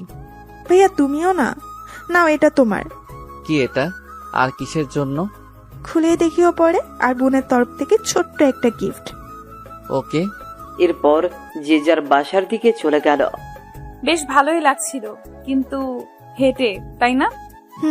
ছেলেটার কাজগুলো দেখলে আরো আশ্চর্য হয়ে যায়। এরপর তারাও বাসায় চলে আসে। ও আম্মু, আজ কি হয়েছে জানো? কি? তানহা প্রপোজ করছে বসকে। তারপর আর কি, দিল কথা শোনায়। তানহা দেখি বেস্ট ফার্স্ট, নে এখন খেয়ে নে। আম্মু, ছেলেটা না অন্যরকম। খাইতে খাইতে বলতে লাগলো, কি রকম? আরে মামুনি, কাজগুলো না পুরাই আজব আজব। ওনার নাকি মা বাবা কেউ নেই, তাই কিছু এতিম ছেলেকে নিজের দায়িত্বে পড়ায়, খাওয়ায়, আরো কত কি। এতে খারাপ কি? ভালোই তো। তো আমি কি খারাপ বলছি নাকি? তা না। আচ্ছা, একদিন নিয়ে আসিস বাসায়। ওকে, আনবো। এরপর খেয়ে দুই বোন চলে যায় ছাদে। আচ্ছা তানহা, আমার না আমাদের বসকে দেখে ইমরানের কথা মনে পড়ে যায়। কেন? আরে না, কথাগুলো না কি ওর মতোই, মাঝে মাঝে মনে হয় আবার মনেও হয় না। কারণ ইমরান তো এরকম না, ওকে ভালো করেই চিনি আমি। কোনোভাবেই এরকম গোছালো হওয়া সম্ভব না। তা ঠিক। আবার দেখ, চাচা বলছে যে বসের কেউ নেই, কিন্তু ইমরানের তো বাবা আছে। ফটকাটা এখানেই। নীলা, একটা কথা বলি। বল। তুই ইমরানকে ভুলে যা, এটাই ভালো হবে। দেখ, ও কোথায় আছে, কেমন আছে তা আমরা কেউ জানি না। তাই ওর আশা ছেড়ে দে, নতুন করে শুরু কর সবকিছু। প্লিজ, নেক্সট টাইম আর এটা বলবি না। ঘুমাবো, চল। এরপর ঘুমায়, আর ঘুম থেকে পরের দিন উঠে চলে যায় অফিসে। চাচা, সবাই এসেছে? হ্যাঁ বাবা। সবাইকে কনফারেন্স রুমে যেতে বলেন, আমি আসতেছি একটু পর। একটু পর সবাই চলে আসলো। Hello guys, attention please. কাজ তো অনেক হলো, এবার একটা আনন্দ মজা করার দরকার। তাই ঠিক করছে আগামী বুধবার আমরা ঘুরতে যাব বান্দরবনে। কি তোমরা প্রস্তুত তো? Yes sir. So guys, let's enjoy. আর আশা করি এখনো 2 দিন বাকি আছে। এই 2 দিন সবাই সবার কাজগুলো সেরে ফেলবেন, আর বুধবার ঠিক 7টায় অফিসে চলে আসবেন। ওকে। সবাই সবার কাজে চলে গেল। নীলা দেখ, স্যারের ফিলিংস আছে, বলতে হবে। ঠিক বলছিস। দাঁড়া, বসের রুম থেকে আসতেছি। ওখানে কেন আবার? আহা, ওয়েট কর না। ভাইয়া, আসবো? আসো। একটা রিকোয়েস্ট রাখবা প্লিজ? কি বলো আগে, তারপর ভেবে দেখব। ঘুরতে যাওয়ার সময় আমার পাশে বসতে হবে, প্লিজ প্লিজ প্লিজ। ওকে, যদি সকলের সিট আগে ফিল আপ হয় তো বসবো, বাট সিট কম পড়লে সরি। ওকে, থ্যাঙ্কস। কি হইল রে ভেতরে? কি আর হবে, স্যারকে পাশে বসানোর টিকিট নিলাম। গুড। এইভাবে আস্তে আস্তে যাওয়ার দিন চলে আসে। সবাই যথাসময় পৌঁছে যায়। হ্যাঁ, সামনে দেখ। কি রে, সামনে? ও মাই গড, কে এটা? আমাদের বস। গিটার, ক্যামেরা, কি এসব? মনে হচ্ছে মজা ভালোই হবে। Hello, how are you? Fine sir, আপনি? ভালো। শোনো, আমাদের জার্নি কিন্তু টোটাল 14 ঘন্টার। এই টোটাল সময়টা অনেক মজা হবে। চাচা, কই আপনি? বাবা, আমি রেডি। ওকে, তাহলে গাড়ি ছাড়তে বলেন। সবাই শোনো, কেউ কানে ইয়ারফোন লাগিয়ে গান শুনবা না। মোবাইলের গান তো প্রতিদিনই শুনি, আজ না হয় অন্যের খালি গলায় শুনবো। যার যে গান শুনতে ইচ্ছা করবে, আর এখানে যার গলায় শুনতে ইচ্ছা করবে বলবা আমাকে। সে গান না পেলেও ওই গানের নিম্ন 6 লাইন গাইতে হবে। ক্লিয়ার সবার? তো আগে আমি শুরু করছি একটা গান দিয়ে, এরপর তোমরা শুরু করবা। কার কি গান আর কার কাছ থেকে শুনবা? ওকে। এরপর সাজিদ আস্তে করে গিটার হাতে নিয়ে সুন্দর একটা সুর তুলে বলতে শুরু করলো। চোখে চোখ রেখে বসে আছি এভাবে, দেখো না কি তুমি আমার মনে যে কে, আমার চোখে কি দেখোনি? মনের কথা কি বোঝনি? তবু একবার দেই বলে ভালোবাসি তোমাকে, আবারও বলছি তোমাকে বেসেছি আমি ভালো। এইভাবে সম্পূর্ণটাই শেষ করলো। আর একটা হবে। আরে না, এখন আমি রিকোয়েস্ট করব আমাদের চাচাকে একটা গান বলতে। চাচা আজ না করতে পারবেন না। ইয়াহু। চাচা শুরু করেন। এরপর চাচা শুরু করলো মাইসে ফিরিয়ে দাও গান। কি চাচা, কাকে বলতেছেন এই বয়সে প্রেম ফিরিয়ে দিতে? সবাই তো হাসতে হাসতে শেষ। কই, কাউকে না তো, আমি গান বললাম। আমি বুঝছি চাচা, এই বয়সে কাকে মন দিলেন? স্যার, আমাদের সকলের একটা প্রশ্ন আছে। কি প্রশ্ন? আপনি কিভাবে এই কম বয়সে একটা কোম্পানির মালিক হলেন, মানে আপনার জীবনী নিয়ে জানতে চাই। ওটা শেষে বলবো, এখন গানের পর্বটা শেষ হোক। এই তানহা শোন, নীলা তানহার কানে কানে বলতেছে, যে গানটা স্যার বললো সেটা ইমরানের খুব ফেভারিট। আমাকে সে অনেকবার শুনিয়েছে, কিন্তু ইমরান গিটার বাজাতে জানে না। তোর সব কথা রেখে সামনে তাকা। স্যার প্লিজ এখন বলেন না আপনার জীবন সম্পর্কে। খুব জানতে ইচ্ছে করে যে মানুষটা কিভাবে এতটা গোছালো হতে পারে। আসলে এসবের পিছনে আমার গার্লফ্রেন্ডের অবদান। তার সাথে দেখা হলে একটা ধন্যবাদ দিব। তার করা অপমানগুলোই জেদ হয়, আর আমি সামনে এগিয়ে যাই। কত যে কষ্ট করতে হয়েছে এই জায়গায় আসতে, সেটা আল্লাহ আর আমি জানি। বাদ দাও ওসব, বাকিটা পরে। ওমা গো, গার্লফ্রেন্ডের হাত তো ভাইয়া এখনো আছে কি? নেই, তবে চোখ বন্ধ করলেই দেখতে পাই। তো এখন আমার প্রশ্ন নীলার কাছে। আজ সে তার ব্রেকআপের গল্প বলবে। এরপর মিস্টার খালিদ আপনি রেডি থাকবেন। আপনাকে এমন কিছু বলতে হবে যেন সবাই হাসে। আসলে আমার বিএফ এর নাম ইমরান। নিজেই একদিন ভুল করেছি আর সে চলে গেছে। কি ভুল করেছিলেন? অপমান করেছিলাম। এরপর 6 বছর ধরে খুঁজতেছি, কিন্তু পাচ্ছি না। বাবা, এত ভালোবাসা তার জন্য? যদি ফিরে আসে এখন, তো কি করবেন? 2 গালে থাপ্পড় দিব। কেন? আমাকে এত কষ্ট দেওয়ার শাস্তি পাবে না? এত রাগ তার উপর? হুম। তো খালিদ সাহেব, এখন তো আপনার পালা। স্যার একটু সময় দেন, ঠিক করে নিই কোনটা বলবো। ওকে 1 ঘন্টা বিরতি দিলাম। চাচা খাবার দেন সবাইকে। এরপর সাজিদ গিয়ে সোজা তার সিটে বসে পড়ল, মানে তানহার পাশের চেয়ারে। ভাইয়া তোমাকে কিন্তু সেই লাগছে আজ। তাই? তোমরা 2 জনও কম না কিন্তু। খাওয়া শেষে সবাই রেস্ট নিচ্ছে আর সাজিদ এক ধ্যানে বাইরে তাকাচ্ছে। স্যার বাইরে কি দেখেন? কিছু না, এমনি শহরটা দেখি। আপনার রিলেশনের কথা কিন্তু জানতে পারিনি এখনো। সেই মেয়েকে দেখতে ইচ্ছে করে যে কিনা আপনার মতো কাউকে পেয়েও অপমান করেছে। হইছে, আর দেখতে হবে না। খালিদ সাহেব শুরু করেন না। সবাই দেখেন না কিরকম গোমরা মুখ করে বসে আছে। আমি যেটা বলবো সেটা শুনে কেউ হাসতে হাসতে অজ্ঞান হলে কিন্তু আমার কোনো দোষ নেই স্যার। কি যে বলি কিছুই বুঝতেছি না। কিছু একটা বলেন স্যার। খালিদ সাহেবের ক্রাশ মিস সীমা। আচ্ছা তাহলে শুরু করি। গ্রামের পরিবেশ কিরকম সেটা আশা করি সবাই জানে।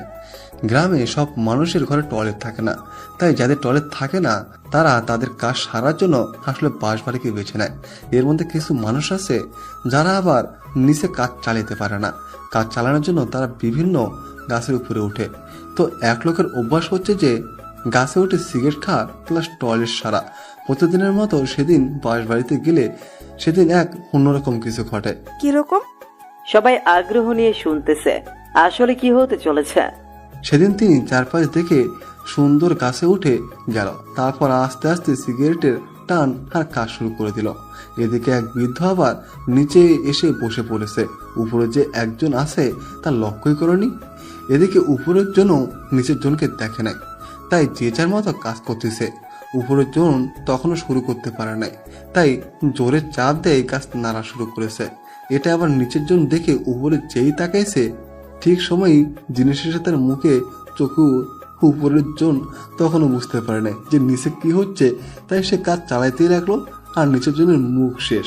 কোন রকমের নিচের জন মুখ তুলে বলল, ওই থামবো নাকি লাঠি দিয়া গাছে উঠবো। এটা শুনে উপরের জন নিচে তাকায় দেখে যা কাজ এতক্ষণে সেরে ফেলেছে সে আর কে পায়। তাকে এক লাফ দিয়ে গাছ থেকে লাফ দিয়ে দেবো। আর নিচের জন বলতেছে, হারামজাদা কি খাস তুই, এত টক আর কি গন্ধ। গাছে উঠে তোর টয়লেটের দৃশ্য আবার এক ভাই দূর থেকে ওপ্পো মোবাইল দিয়ে ভিডিও করছে। এরপর পুরো গ্রাম প্রচার। হা হা হা। কি শুনাইলেন ভাই? এরপর অন্য পর্ব শুরু হয়ে গেল। যে যার কাছে ইচ্ছা গান শুনতে যাচ্ছে আর সাজিদ সুন্দর করে গিটার বাজিয়ে যাচ্ছে, যা শুনে সবাই মুগ্ধ। এর মাঝেই তারা দুপুরের খাওয়া শেষ করে দিয়েছে। শোনো সবাই, আর অনলি 5 ঘন্টা রাস্তা আছে। এই সময়টা সবাই একটু রেস্ট নাও। এরপর যে যার সিটে। সাজিদও গেল তার সিটে। একদিকে 3 সিট হওয়ায় সাজিদ, নীলা, তানহা 3 জন একসাথেই সাজিদের পাশে। নীলা জানলার পাশে বসে সাজিদ বাইরের শহর দেখতেছে। সে কতই ব্যস্ত না সবাই যে যার গন্তব্যে ছুটছে। হয়তো কারো মায়া টানছে তাদের এইদিকে ঘুমের মাঝে নীলা মাথাটা সুন্দর করে সাজিদের কাঁধে দিয়েছে, যা সাজিদের মনে অন্যরকম ভালো লাগে। ইচ্ছে করে হাত দুটো শক্ত করে জড়িয়ে ধরতে, কিন্তু ধরতে গিয়েও কোথায় যেন বাধা পায় সে, তাই আর দেওয়া হয়ে ওঠে না। কি যে মায়াবী লুক একটা, যা দেখে কোনো ছেলে ক্রাশ না খেয়ে থাকতেই পারবে না। সাজিদেরও এর ব্যতিক্রম হবে না। এই যে ভাইয়া, কি দেখতেছ ভাবে? কই কি এমনি কি নিষ্পাপ লাগছে? তাই নাকি? শুধু নীলা না ঘুমাইলে সবাইকে নিষ্পাপ লাগে। তাই নাকি? কই আগে তো জানতাম না। তুমি একটু ঘুমাও তো দেখি কিরকম নিষ্পাপ লাগে। ভাইয়া তুমিও না। এর মধ্যেই নীলা উঠে যায়। এদের কথাবার্তায় সরি, আমি ভুলে মাথা দিয়ে ফেলেছি, স্যার ক্ষমা করবেন। সমস্যা নেই, তুমি এভাবে ঘুমাইতে পারো। না, আর ঘুম আসবে। তাই? তাহলে একটা গান শোনাও। ঘুম থেকে উঠে কেউ গান বলার মুডে থাকে নাকি? তাই এই যে পানি নাও আর ফ্রেশ হও। এদিকে এসে আমি বাকিদের অবস্থা দেখে আসি। ওকে। সবার কি অবস্থা, ঠিক আছেন তো? স্যার সবাই ঠিক, শুধু মোটো ভাইয়ের একটু সমস্যা হয়েছে। কি সমস্যা? স্যার চাপ দিয়েছে আর মোটো ভাই সহ্য করতে পারছে না, যখন তখন ড্রাম ফেটে যাবে। মোটু ভাই আর একটু সহ্য করেন, আমি ড্রাইভারকে বলছি কোনো হোটেল দেখে গাড়ি পার্ক করতে। এরপর নিজের সিটে চলে এলো। রাত 11টার দিকে তারা গিয়ে রিসোর্টে ওঠে। এরপর সবাই সবার রুমে, আর সাজিদ বাইরে এসে রাতের আকাশ দেখতেছে, যা তানহার চোখে পড়ে।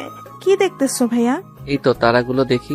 দেখো, সবগুলোকে স্থির দেখা যাচ্ছে, কিন্তু কেউই স্থির না। এ যার নিজের বেগে ছুটছে তো ছুটছে, দিন শেষে আবার এক জায়গায় মিটছে। কি অদ্ভুত, তাই না? ভাইয়া একটা কথা বলি। বলো। তারাগুলো কিন্তু কাউকে কেন্দ্র করে ছুটছে, কিন্তু আমাদের মাঝে এমন কেউ কেউ থাকে যারা কিন্তু কোনো কেন্দ্র ছাড়াই ছুটে চলছে। কে বলছে তোমাকে? তাদেরও একটা কেন্দ্র থাকে, তা অন্যরা কেউ জানে না। তো ভাইয়া বোন হিসাবে একটা জিনিস জানতে চাই, না করবা না। কি? তোমার জীবনে কে কে আছে বা কে কে নাই, তারা কোথায় গেছে সব? কি হবে শুনে? ভাইয়া প্লিজ। কেউ নেই আমার, তার থেকেও 5 বছর আগে চলে এসেছি। কেন? সৎ মায়ের প্যারা সহ্য করতে পারছিলাম না, তাই। আসলেই আমাদের সমাজে অনেক মানুষ আছে এরকম, যেমন নীলার বয়ফ্রেন্ডটা, সেই চলে গেল সৎ মায়ের প্যারায়, আর খোঁজ মিলল না। খোঁজে নাই তাকে? কি বলো, খুঁজে নাই? এমন কোনো জায়গা বাদ রাখি না এই শহরে, কিন্তু পাইনি। এখন নীলা খুঁজে বেড়ায় তাকে, প্রতি রাতে কাঁদে এই ছেলের জন্য। আমি যদি বলি ছেলেটা ওর সামনেই? হোয়াট? ভাইয়া আমি কিন্তু মজা করছি না, সিরিয়াস আমি। আমিও মজা করছি না, দেখো এটা। মানে কি এসব? কেমনে কি করে হলো? আমি তো স্বপ্ন দেখছি না তো। না, সেসব অনেক কথা, কত মানুষের যে কথা শুনে এই পর্যায়ে এসেছি। আগে বলো, এত স্মার্ট কি করে হলে? সেই স্কুল জীবন থেকেই খ্যাত নামটা শুনতে শুনতে তিক্ত হয়ে গেছি, তাই ভাবছি যে আগে নিজেকে বদলাবো। সেজন্যই একটা পার্ট টাইম জব নিয়ে এরপর শুরু করে দেই একদম পড়াশোনা আর নিজেকে বদলানোর কাজ। কোনো দিন না খেয়ে থাকতাম, তারপরও বাজার থেকে উন্নত মানের ড্রেসগুলোই কিনতাম। এরকম কত রাজ্যে মুড়ি খেয়ে পার করে দিয়েছি। এরপর আস্তে আস্তে বিশ্ববিদ্যালয়ের গণ্ডি পেরিয়ে এই জায়গায় এসেছি। কোন বিশ্ববিদ্যালয়ে পড়ছো? সাস্ট। মানে আমাদের সামনেই ছিল এতদিন? আর তোমার ডিপার্টমেন্ট এই, কিন্তু কোনোদিন তোমাদের চোখে ধরা দেই নাই। পরীক্ষার সময় 2-1 বার দেখা হতো, কিন্তু তেমন লক্ষ্য করো নাই তোমরা। আর এক বড় ভাইয়ের সহযোগিতায় এই কোম্পানিটা খুলি। ওয়েট, ক্লাস টপার কি তুমি সেই সাজিদ? যে কিনা সপ্তাহে একবার ক্লাস করে, ক্লাস টপার? কি আজব, তাই না? আমি নীলাকে বলতেছি সব। ওই থামো, এখন কিচ্ছু বলবা না, দেখবো নীলা চিনতে পারে কিনা। দেখো ভাইয়া, নীলা এইভাবে কোনোদিন দেখেনি তোমায়, তাই চিনতে পাবে না। মনের মিল থাকলে না দেখেও চেনা যায়। জাস্ট ওয়েট করো। তোমরা কি ভাবছো আমি চিনি না তোমাদের? সেই ভার্সিটি থেকেই দেখে আসতেছি তোমাদের। অনেক রাত হয়েছে, ঘুমাইতে যাও। ওকে, গুড নাইট। শোনো। বলো ভাইয়া। প্রমিস করো কখনো বলবা না নীলাকে। ওকে, বাট কখনো যদি জানে তখন? জানবে না। Good night. আর ভাইয়া নামটা কেন তোমার? নীলা বা কেউ যাতে জানতে না পারে। এরপর যে যার রুমে চলে গেল। কি কথা বললি বাইরে? মানে তুই ঘুমাস নাই? না, কি কথা হয়েছে বল। ওসব এমনি কথা বললাম। কেন না ঘুমিয়ে বাইরে আছে এসব, এছাড়া কিছু না। তুই মিথ্যা বলবি না, বললাম। তানহা মনে মনে ভাবতেছে নীলা সব জেনে গেল নাকি। আর ইমরান মানে সাজিদ ভাবছে তানহা কি রাখবে তার কথা। আরে নীলা, এমনি ভাইয়ের সম্পর্কে কথা বললাম, তোর যদি বিশ্বাস না হয় তাহলে গিয়ে জিজ্ঞেস করে দেখ। আমার না কেন জানি মনে হয় ইমরান আমার আশেপাশেই আছে, কিন্তু খুঁজে পাই না। এসব তোর মনের ভুল, রাত হয়েছে, ঘুমা এখন। এরপর সবাই ঘুমিয়ে পড়লো যে যার মতো। আর অন্যদিকে সাজিদ ভাবতেছে নীলাকে সত্যিটা বলবে কিনা। যে এতটা ভালোবাসে, এত বছর ধরে খুঁজতেছে, তাকে কি কষ্ট দেওয়া ঠিক হবে? না, আমার মতোই আমি চলি, দেখি চিনতে পারি কিনা। পরদিন সবাই ঘুম থেকে উঠে কফি খাচ্ছে, তাদের বসের কোনো খোঁজই নেই। নীলা, গিয়ে দেখ তো ভাইয়া ওঠে না কেন এখনো। কেন, তুই যাইতে পাস না? যা না প্লিজ। এখন যাইতে চাস না, কিন্তু পরে যখন শুনবি সব তখন তো দৌড়ে যাবি, কুত্তি একটা।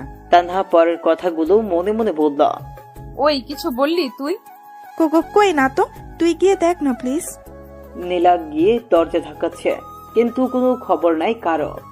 একটু পর সাজিদ উঠে গেল। কি হইলো, ধাক্কাচ্ছ কেন? উঠবেন না নাকি? না, ঘুমাবো সারাদিন। ওটা বাদ দিয়ে বাইরে আসেন, সবাই বাইরে অপেক্ষা করতেছে আপনার জন্য। সবাই করতেছে, আপনি করতেছেন না? সবার বাইরে আমি নাকি? কথা দেখি আগের মতোই বেশি বলেন। কিছু বললেন? কই না তো। চুপ করেন, ফ্রেশ হয়ে বাইরে আসেন। আর আমি বেশি কথা বলি না, বুঝছেন? একটু পর সাজিদ সকলের সাথে যোগ দিল। Hello, good morning. Good morning sir. তো বলো, কার ঘুম কেমন হলো? স্যার কি আর বলবো, আমাকে রাখছেন এই মোটর সাথে। এই মোটর যারা ঘুমের খবর হয় নাই। কেন, কি হয়েছে? স্যার সারা রাত বউয়ের মতো টর্চার করেছে। মানে? সবাই বিস্ময়ের চোখে তাকাচ্ছে। স্যার নেগেটিভ ভাববেন না, সারা রাত একবার হাত তুলে দেয়, একবার পা তুলে দেয়, গায়ে আর কি ওজন। কি খাস রে ভাই তুই? তোর বউ যে হবে তার জীবন শেষ। সবাই শুনে হাসতে লাগলো। তো সবাই রেডি হও, একটু পরে আমরা বার হব। ওকে। এরপর সবাই ফ্রেশ হয়ে নাস্তা সেরে বের হলো বান্দরবন দেখতে। তানহা দেখ কতটা সুন্দর না? আসলেই সুন্দর। স্যার ওখানে যাব। ওকে চলো, সবাই চলো ওই জায়গায়। সবাই গিয়ে সুন্দর মজা করতেছে। এই ভাইয়া, ডিএসএল আর কি এমনি আনছো? ছবি তোলো না। ও সরি, পোজ দাও, আমি তুলতেছি। বা ছবি তো সুন্দর উঠতেছে, তানহা দেখে যাও। বাহ ভাইয়া, তুমি এত কিছু শিখলা কি করে? তানহা থামো তো। এইভাবেই আনন্দ করতে করতে রাত বয়ে আসে। রাতে আবার এক গানের আনন্দে মেতে ওঠে সবাই। সাজিদ একাই গান গেয়ে যাচ্ছে আর সবাই তা উপভোগ করতেছে। খুব ভালো গান বলেন তো আপনি। ধন্যবাদ, এখন সবাই ঘুমাতে যাও, কাল দেখা হবে। Good night. Good night sir. পরের দিন আবার সে এরকম করেই কেটে গেল। এর পরের দিন বিকেল থেকে রওনা হয় বাসার উদ্দেশ্যে। স্যার ঝগড়া লাগছে পিছনে। কার কার? মোটু ভাই আর রনি সাহেবের। এরা 203 নাকি সবসময় লেগেই থাকে। ঠিক বলছেন, 203। হুম, স্যার আপনাকে একটা কথা বলি। বলেন। বাসায় যেতে তো অনেক রাত হয়ে যাবে, দয়া করে কি পৌঁছে দিবেন বাসায়? আচ্ছা। ধন্যবাদ স্যার। শোনো সবাই, যাদের যাদের এনজয় করার ইচ্ছা আছে তারা সামনে চলে আসো। এখন উড়াধুরা ডান্স শুরু হবে, যে যেমন ডান্স দিতে পারো দাও। আসলে অফিসের বস অন্য ছেলে হলে যেরকম হয়, কোনো পিকনিকের আসল মজাই হচ্ছে এটা। বাবা আমি আসছি। আরে চাচা, তো আর দেরি কেন, চলে আসেন। সবাই অনেকটা মজা করল। রাত 2টার দিকে গাড়ি এসে ফিরল সেই চিরচেনা অফিসের সামনে। আস্তে আস্তে সবাই নেমে সাজিদের কাছ থেকে বিদায় নিয়ে চলে গেল। এখন বাকি আছে শুধু তানহা আর নীলা। নীলা, আমার শরীরটা ভালো না, অসুস্থ অসুস্থ লাগছে, তোমরা একাই যেতে পারবে না? এত রাতে কি করে যাব? ওকে চলো। জোর সারতে খুব ভালো লাগছে নীলার। পাশাপাশি হাঁটতে কাছাকাছি বাসা হওয়ায় বেশিক্ষণ লাগেনি যেতে। নীলা যাও তাহলে, আমি গেলাম।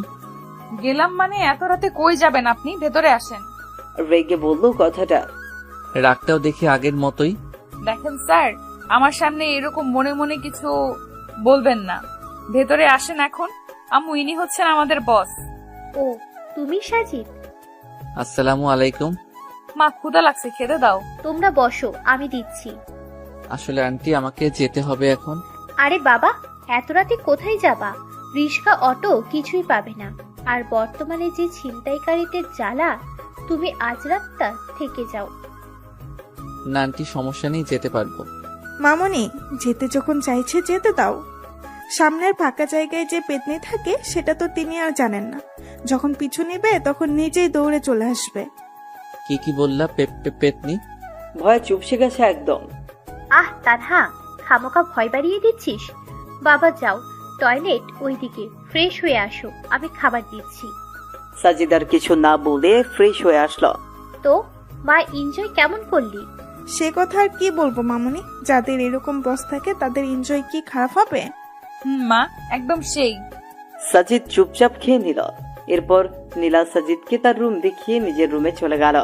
এদিকে সাজিদ ঘুমোচ্ছে, অন্যদিকে তানহা নীলা গল্প করতেছে। গল্প করতে করতে তারাও ঘুমিয়ে গেল। সকাল 8টার দিকে নীলার ঘুম ভাঙে, আর সেও শয়তানি করে তানহার ঘুম ভাঙিয়ে দেয়। অফিস বন্ধ, তাই তেমন তাড়াহুড়ো নেই, কিন্তু যা ঘটার তা তো ঘটেই গেছে। জ্বরের কবলে সাজিদ একদম কাবু হয়ে বিছানায় শুয়ে আছে। না ইচ্ছে করছে উঠতে, না ইচ্ছে করছে ঘুমোতে। চুপচাপ শুয়ে আছে।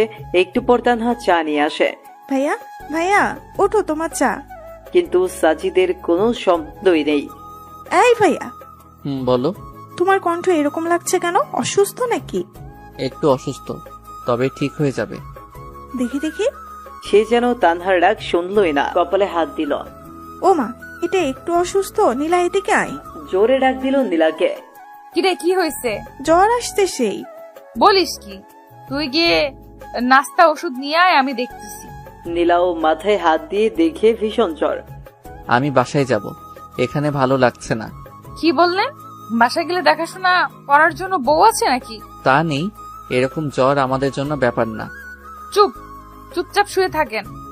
একটু পর তানহা নাস্তা আর ঔষধ নিয়ে আসলো। এরপর ধীরে ধীরে খেয়ে আবার শুয়ে পড়লো। তোমার শরীর খারাপ আর এই অবস্থায় বাসায় যেতে চাইছো? বাসায় গেলে খাইতে কি শুনি? সাজিদ চুপচাপ শুনতেছে কথা। এখন ঘুমান, আমি পট্টি দিয়ে দিতেছি। এমনিতেই সেরে যাবে, তার দরকার নেই। আপনারা মনে হয় নাস্তাও করেন নাই, যান নাস্তা করে নেন। চুপ করেন তো। এরপর পট্টি দিতে লাগলো। যে কোনো ব্যক্তি অসুস্থ হলে তারা চায় যে তাদের ভালোবাসার মানুষটা তাদের সেবা করুক। সাজিদ তো আর ব্যতিক্রম না। পট্টি দিতে দিতে নীলার ঠান্ডা হাতটা সাজিদের চোখে পড়তেছে, আর সাজিদের মনে হচ্ছে যে তার হাতটা যেন শরীরের সব তাপ শোষণ করে নিচ্ছে। সম্পূর্ণ এক অন্যরকম অনুভূতি সাজিদের মনে খেলা করছে। তানহা শুধু বসে বসে দেখতেছে আর মনে মনে হাসতেছে। এত কাছে এরা, অথচ নীলা বুঝতেই পারছে না যে সে তার সেই চিরচেনা মানুষটারই সেবা করছে। নীলা, আমার ভালো লাগছে না কিছু, বাসায় যাব আমি। ভালো লাগছে না জন্যই রেখেছি এখানে। ধ্যাত। আচ্ছা সত্যি করে বলেন তো, মাথায় পট্টি দিয়ে দিতেছি, আপনার কি খারাপ লাগছে? না। তাহলে বললেন কেন ভালো লাগছে না? ঢং করেন আমার সাথে? কি হলো, চুপ কেন?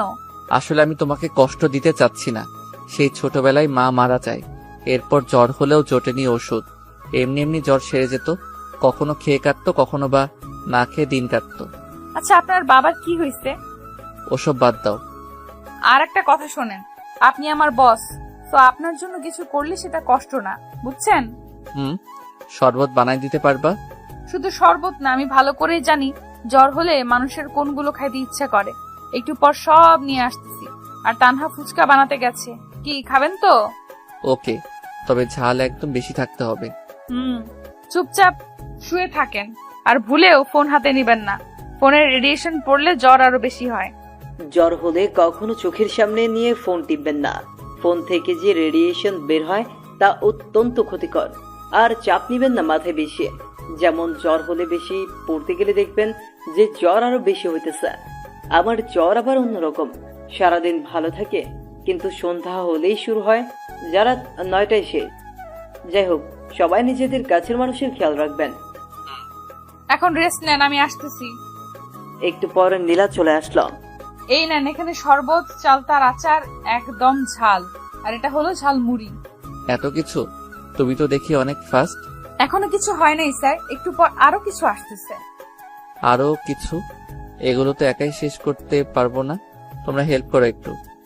ওকে, তা করবো, এখন শুরু করো। এরপর সাজিদ নীলা তানহা খাওয়া শুরু করলো। কেমন হয়েছে? সেই। তানহা ফুচকান। এরপর একটু আড্ডা দিল সবাই মিলে। স্যার আপনি একটু ঘুমান এখন। হুম। কিন্তু ঘুমানোর চেষ্টা করলেই কি ঘুম আসে জ্বরের মাঝে? ঘুম আসে না তো। ওকে আমি মাথায় হাত বুলিয়ে দিচ্ছি, আপনি চেষ্টা করেন ঘুমানোর। এমন ভালোবাসা কে না চায়?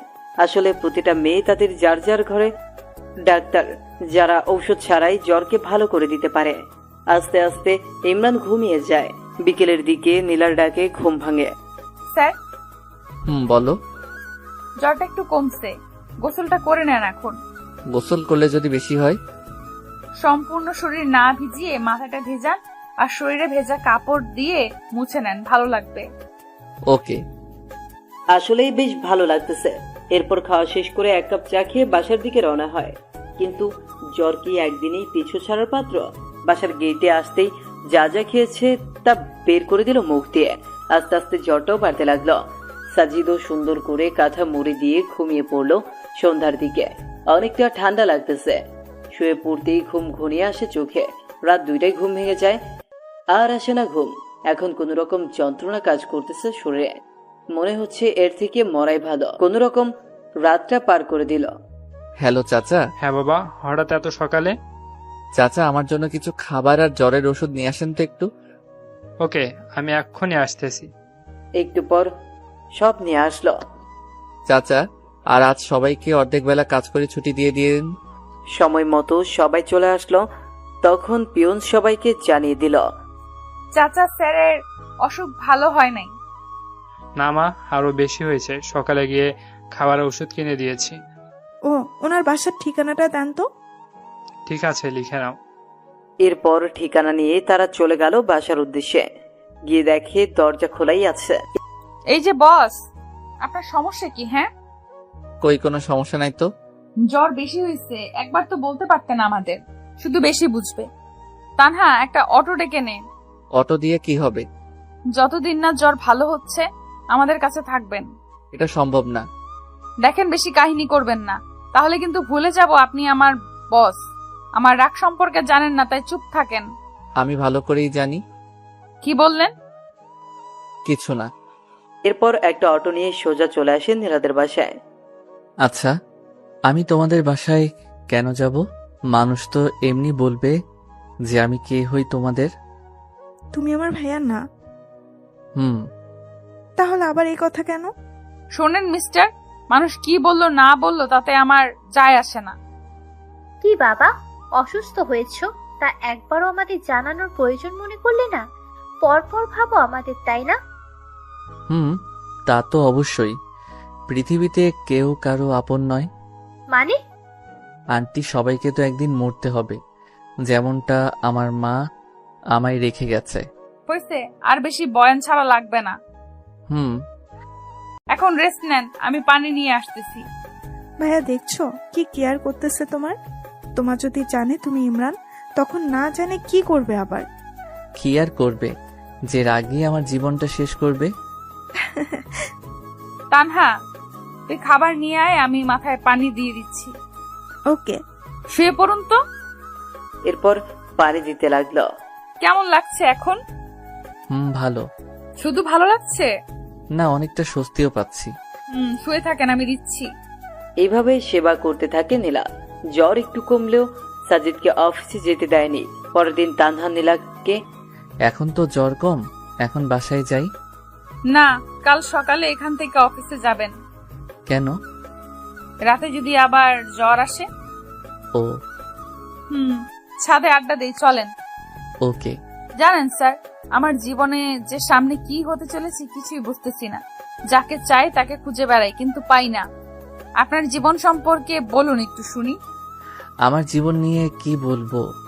আপনি কি বলেন? আপনি না বললেন বাবা মা নেই, তারা কিভাবে মারা গেল? মা মারা গেছে অসুস্থ হয়ে, আর বাবাকে হারিয়েছি মা মারা যাওয়ার 2 মাস পরে। তাহলে ছোটকালটা আপনার খুব প্যারাময় ছিল, তাই না? শুধু প্যারা না, আরো অনেক কষ্ট ছিল। আসলে কষ্টের পর সুখ আসে, তাই না? কি জানি, হবে হয়তো। আমি কবে দেখা পাবো? কিসের, সুখের নাকি ছেলেটার? দুটোরই। কে সেই ছেলে? ওর নাম ইমরান। শেষে আমায় একটা চিঠি দিয়ে চলে গেছে। আজ পর্যন্ত অনেক খুঁজেছি কিন্তু পাইনি। ও বাবা, তাড়াতাড়ি দেখিও। চলেন, ঘুমাবেন এখন। শোনো, বলেন। Good night. Good night. পরদিন সকালে ফ্রেশ হয়ে চলে গেল সবাই অফিসের দিকে। বাবা কেমন আছো? আলহামদুলিল্লাহ চাচা। জ্বর কমেছে কি? হ্যাঁ চাচা, যে ট্রিটমেন্ট দিছে জ্বর ভালো না হয়ে কই যাবে। এরপর সাজিদ ওর রুমে গেল। একে একে সবাই এসে জিজ্ঞেস করতেছে স্যারের শরীর কেমন আছে। এই যে মিস্টার স্যার, কি? লাঞ্চের সময় হয়েছে, চলেন। এখন না, তোমরা যাও, আমি পরে আসতেছি। না, এখনই চলেন, বেশি কথা বলবেন না। ওকে চলো। তুমি তো আবার যে রাগী। রাগের তো কিছুই দেখেননি এখনো। আমার মা বাবা আর আমার বিএফ জানে আমি কেমন রাগী। হইছে, চলেন।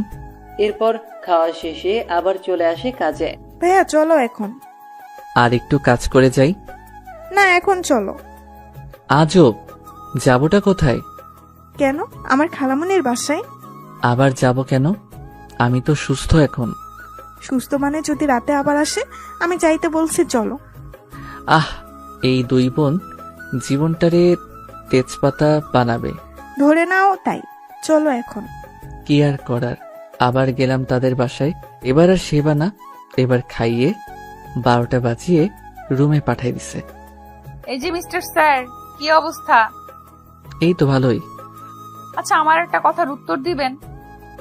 বলো। আচ্ছা, এই বয়সে আপনাকে স্যার বানাইছে কে? শোনো, টাকা আর নাম হলে নিজের বাবাও স্যার ডাকে। বুঝলাম। আচ্ছা, পড়ছেন কতদূর পর্যন্ত? তুমি যতদূর পড়ছো আমিও তেমনটাই। তাহলে সাবজেক্ট কি? তোমারটাই। এবার বলেন, ভার্সিটিও আমারটাই। কারেক্ট। তাহলে দেখি নাই কেন? সামনে যাই নাই তাই।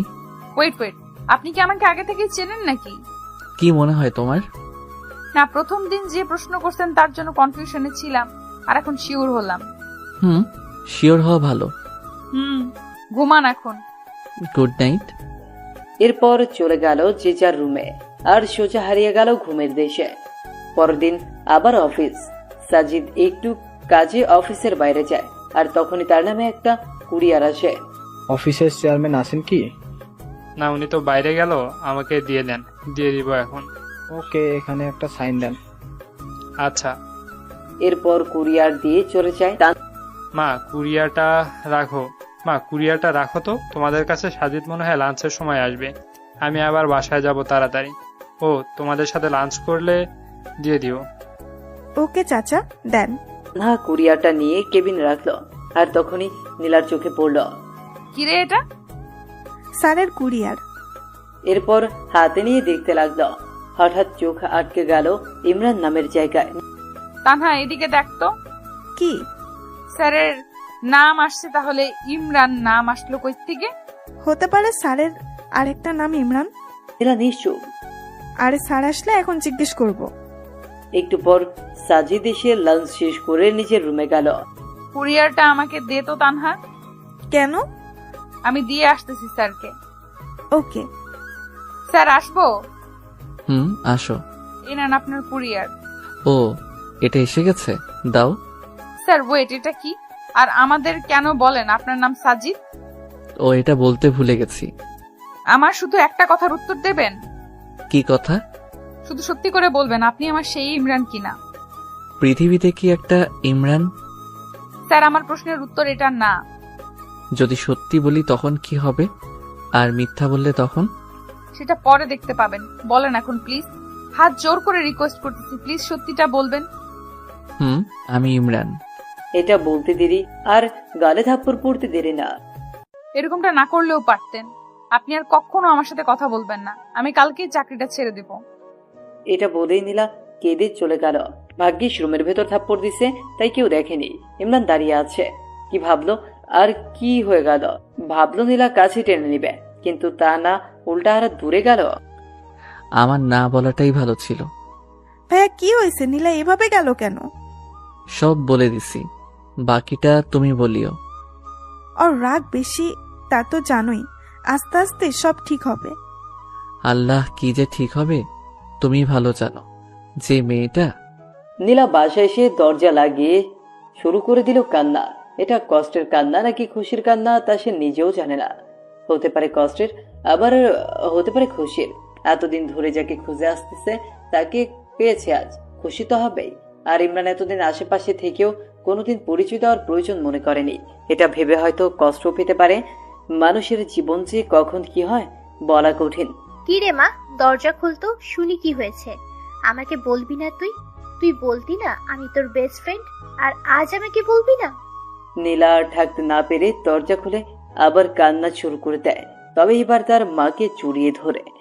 আরে পাগলি মেয়ে, এরকম করে কেউ কাঁদে নাকি? কি হয়েছে সেটা তো বলবি। ইমরানকে পেয়েছি মা। কি? কোথায় সে? থাপ্পড় মেরে চলে এসেছি। ও মা, কেন? আমার সামনেই ছিল এত বছর, কিন্তু পরিচয় দেয়নি কখনো, তাই। দেখো দেখি মেয়ের কাণ্ড।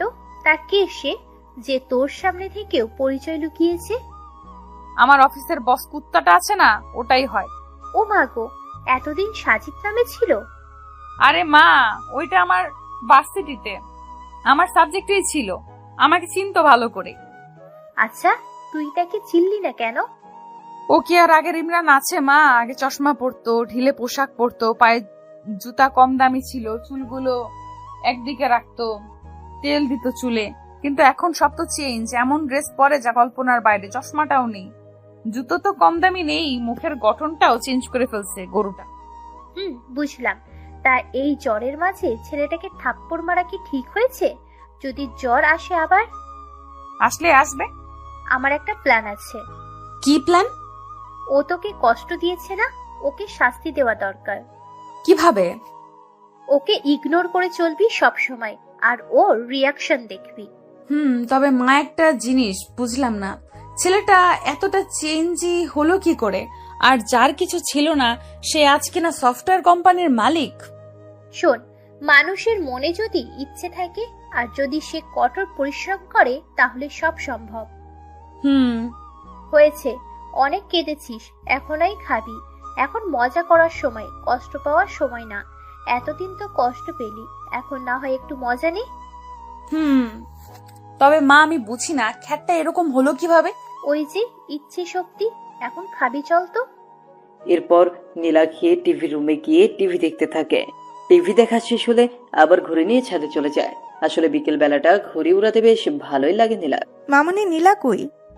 এতক্ষণে তানহাও এসে গেছে। উপরে আছে, দেখ গিয়ে। শোন শোন, খেয়ে যা আগে।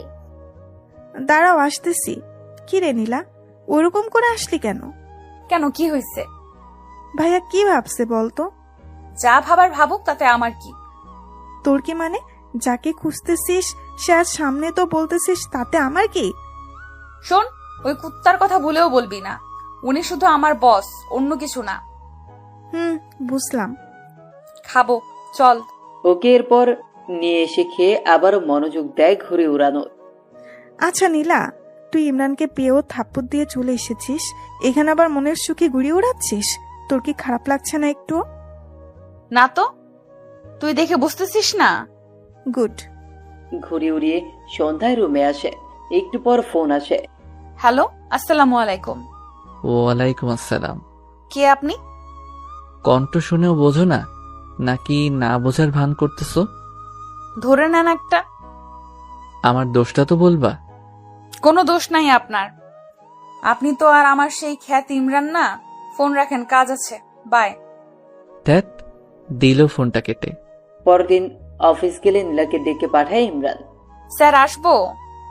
আসো। এরপর নীলা আসতেই সোজা গিয়ে ওর হাতটা ধরে ক্ষমা চায়। কিন্তু নীলা এত সহজে ছাড় দেওয়ার মতো মানুষ না। দেখুন স্যার, বস বসের মতো থাকুন।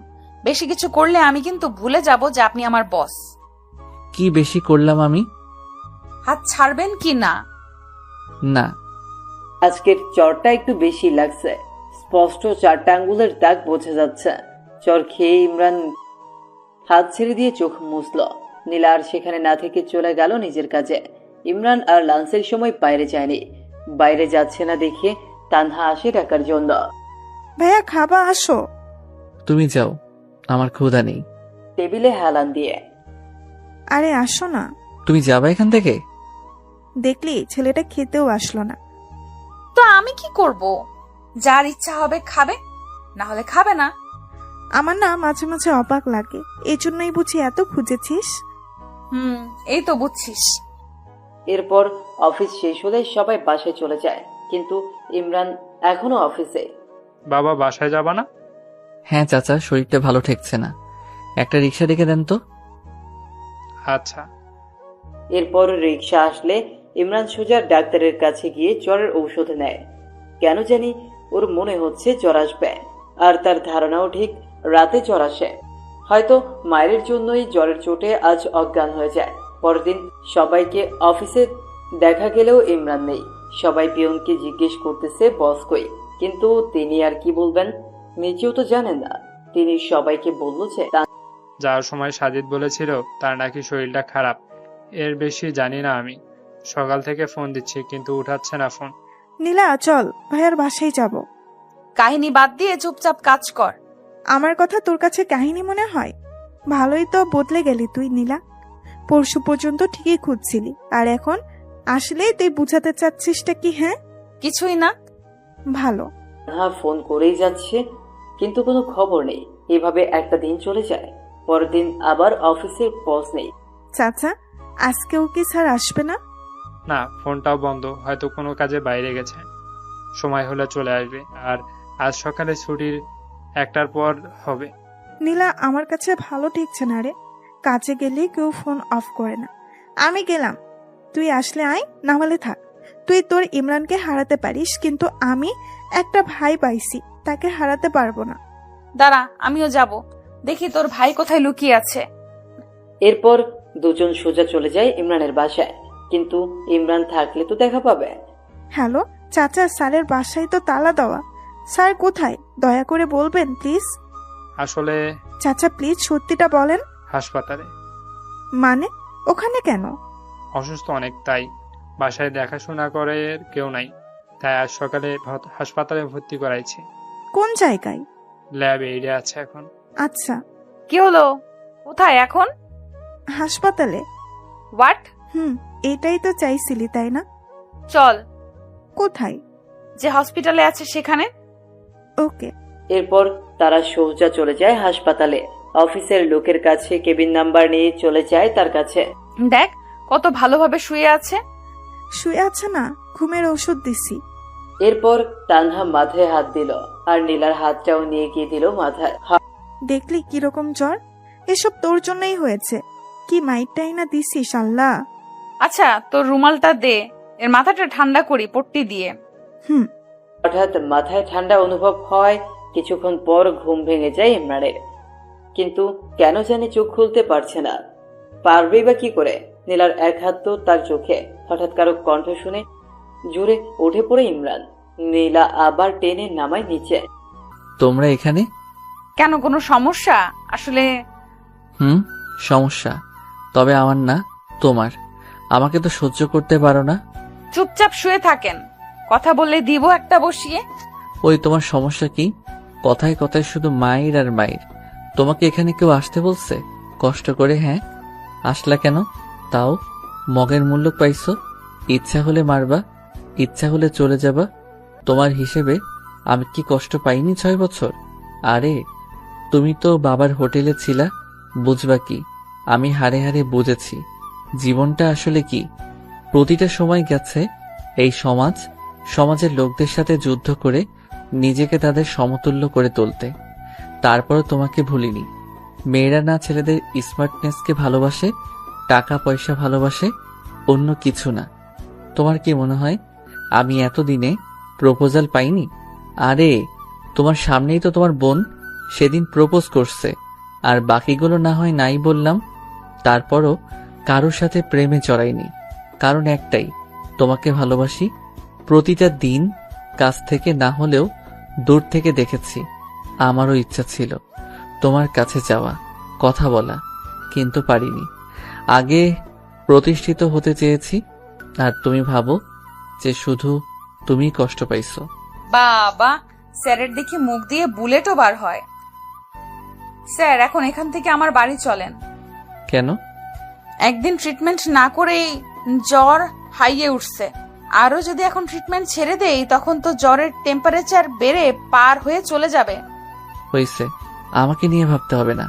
6 বছর যাকে নিয়ে ভাবলাম তাকে এত তাড়াতাড়ি কেমনে ভুলি? ভালো। যাবেন কি এখন? না।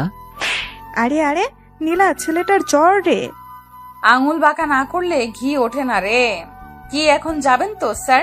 ইমরান কিছু না বলে চুপ করে আছে। এই যে স্যার, উঠবেন কি এখন? হুম।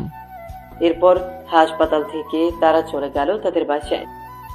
কি বাবা, কেমন আছো? এই তো একটু অসুস্থ আন্টি। মা, স্যার আমাদের সাথে থাকবে এখানে এখন থেকে। আচ্ছা। না, আমি থাকবো না। কেন? এমনি। আমি থাকতে বলছি, থাকবেন। চুপ, একদম চুপ। তোমার সব কথা শুনবো নাকি? হবে।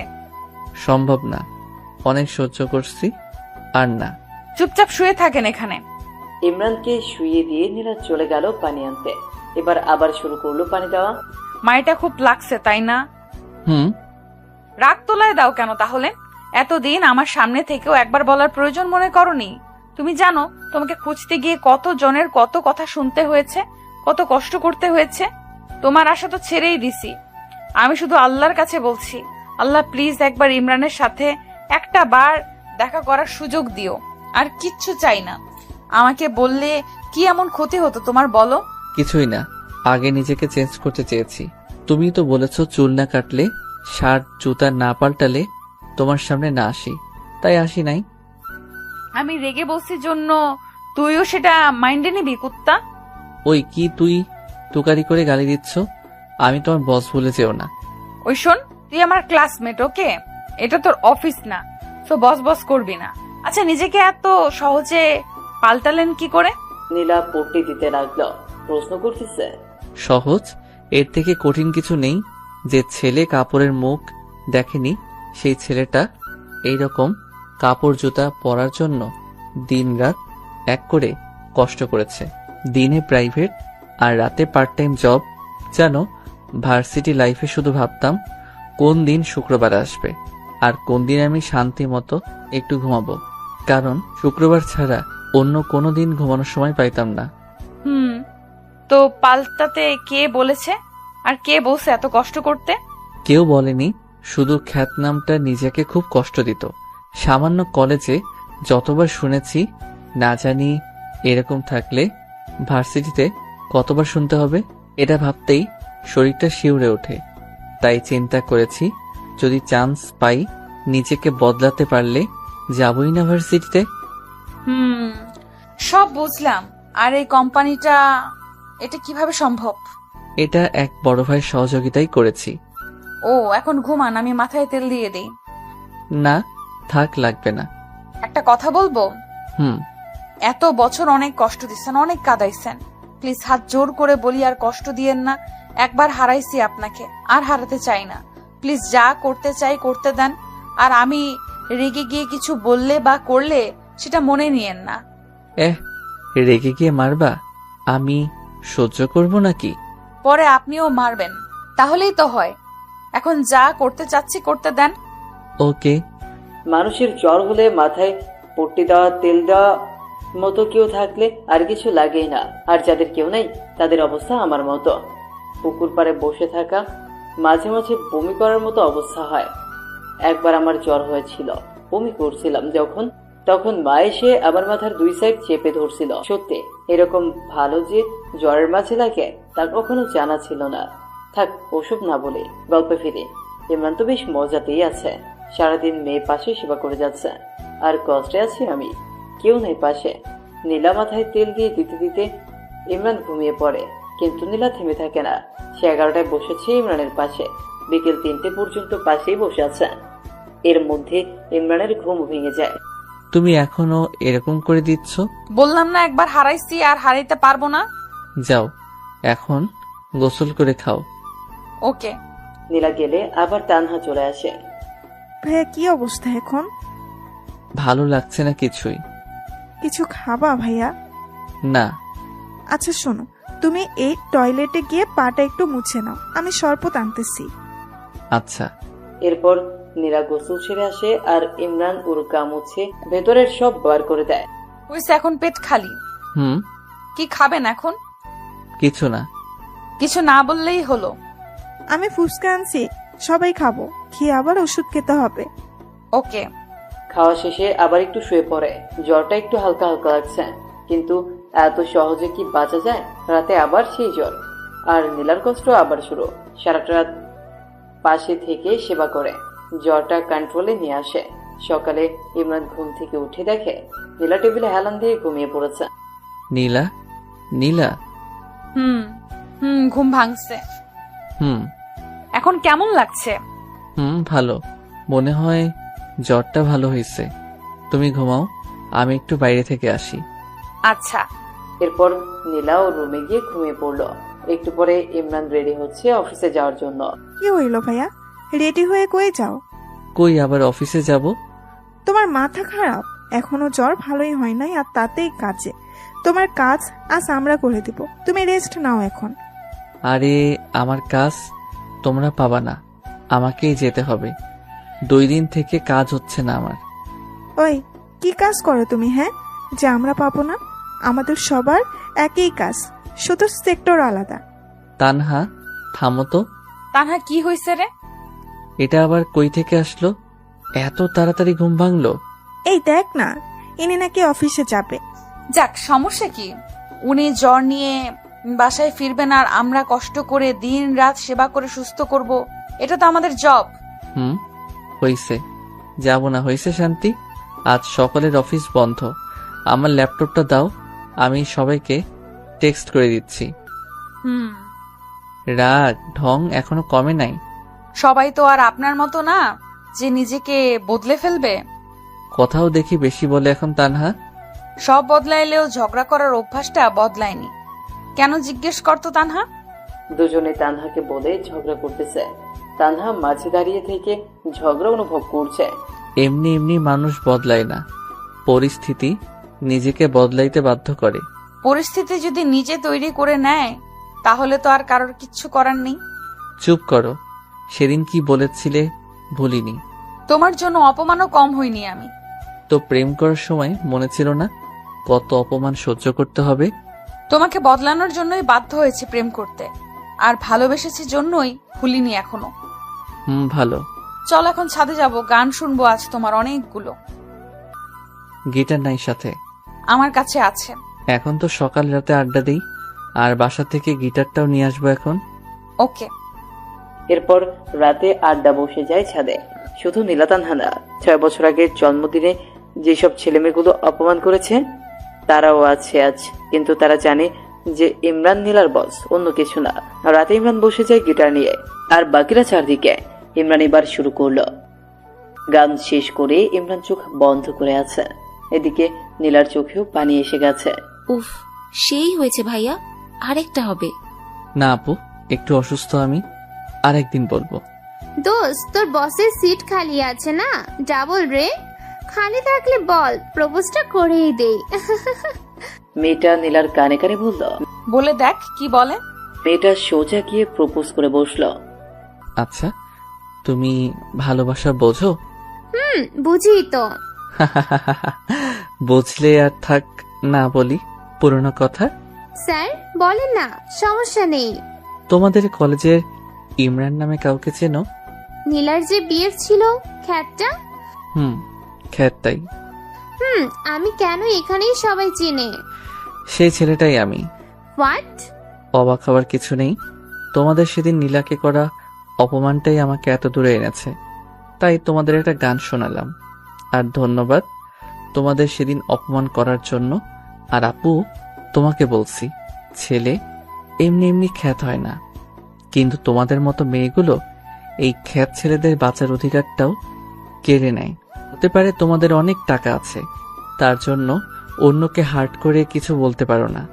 পারলে এরকম খ্যাত কাউকে ভালোবেসে তাকে ঠিক করবার চেষ্টা করে দেখাও নীলার মতো, তখন বুঝবো তুমি ভালোবাসা বুঝো।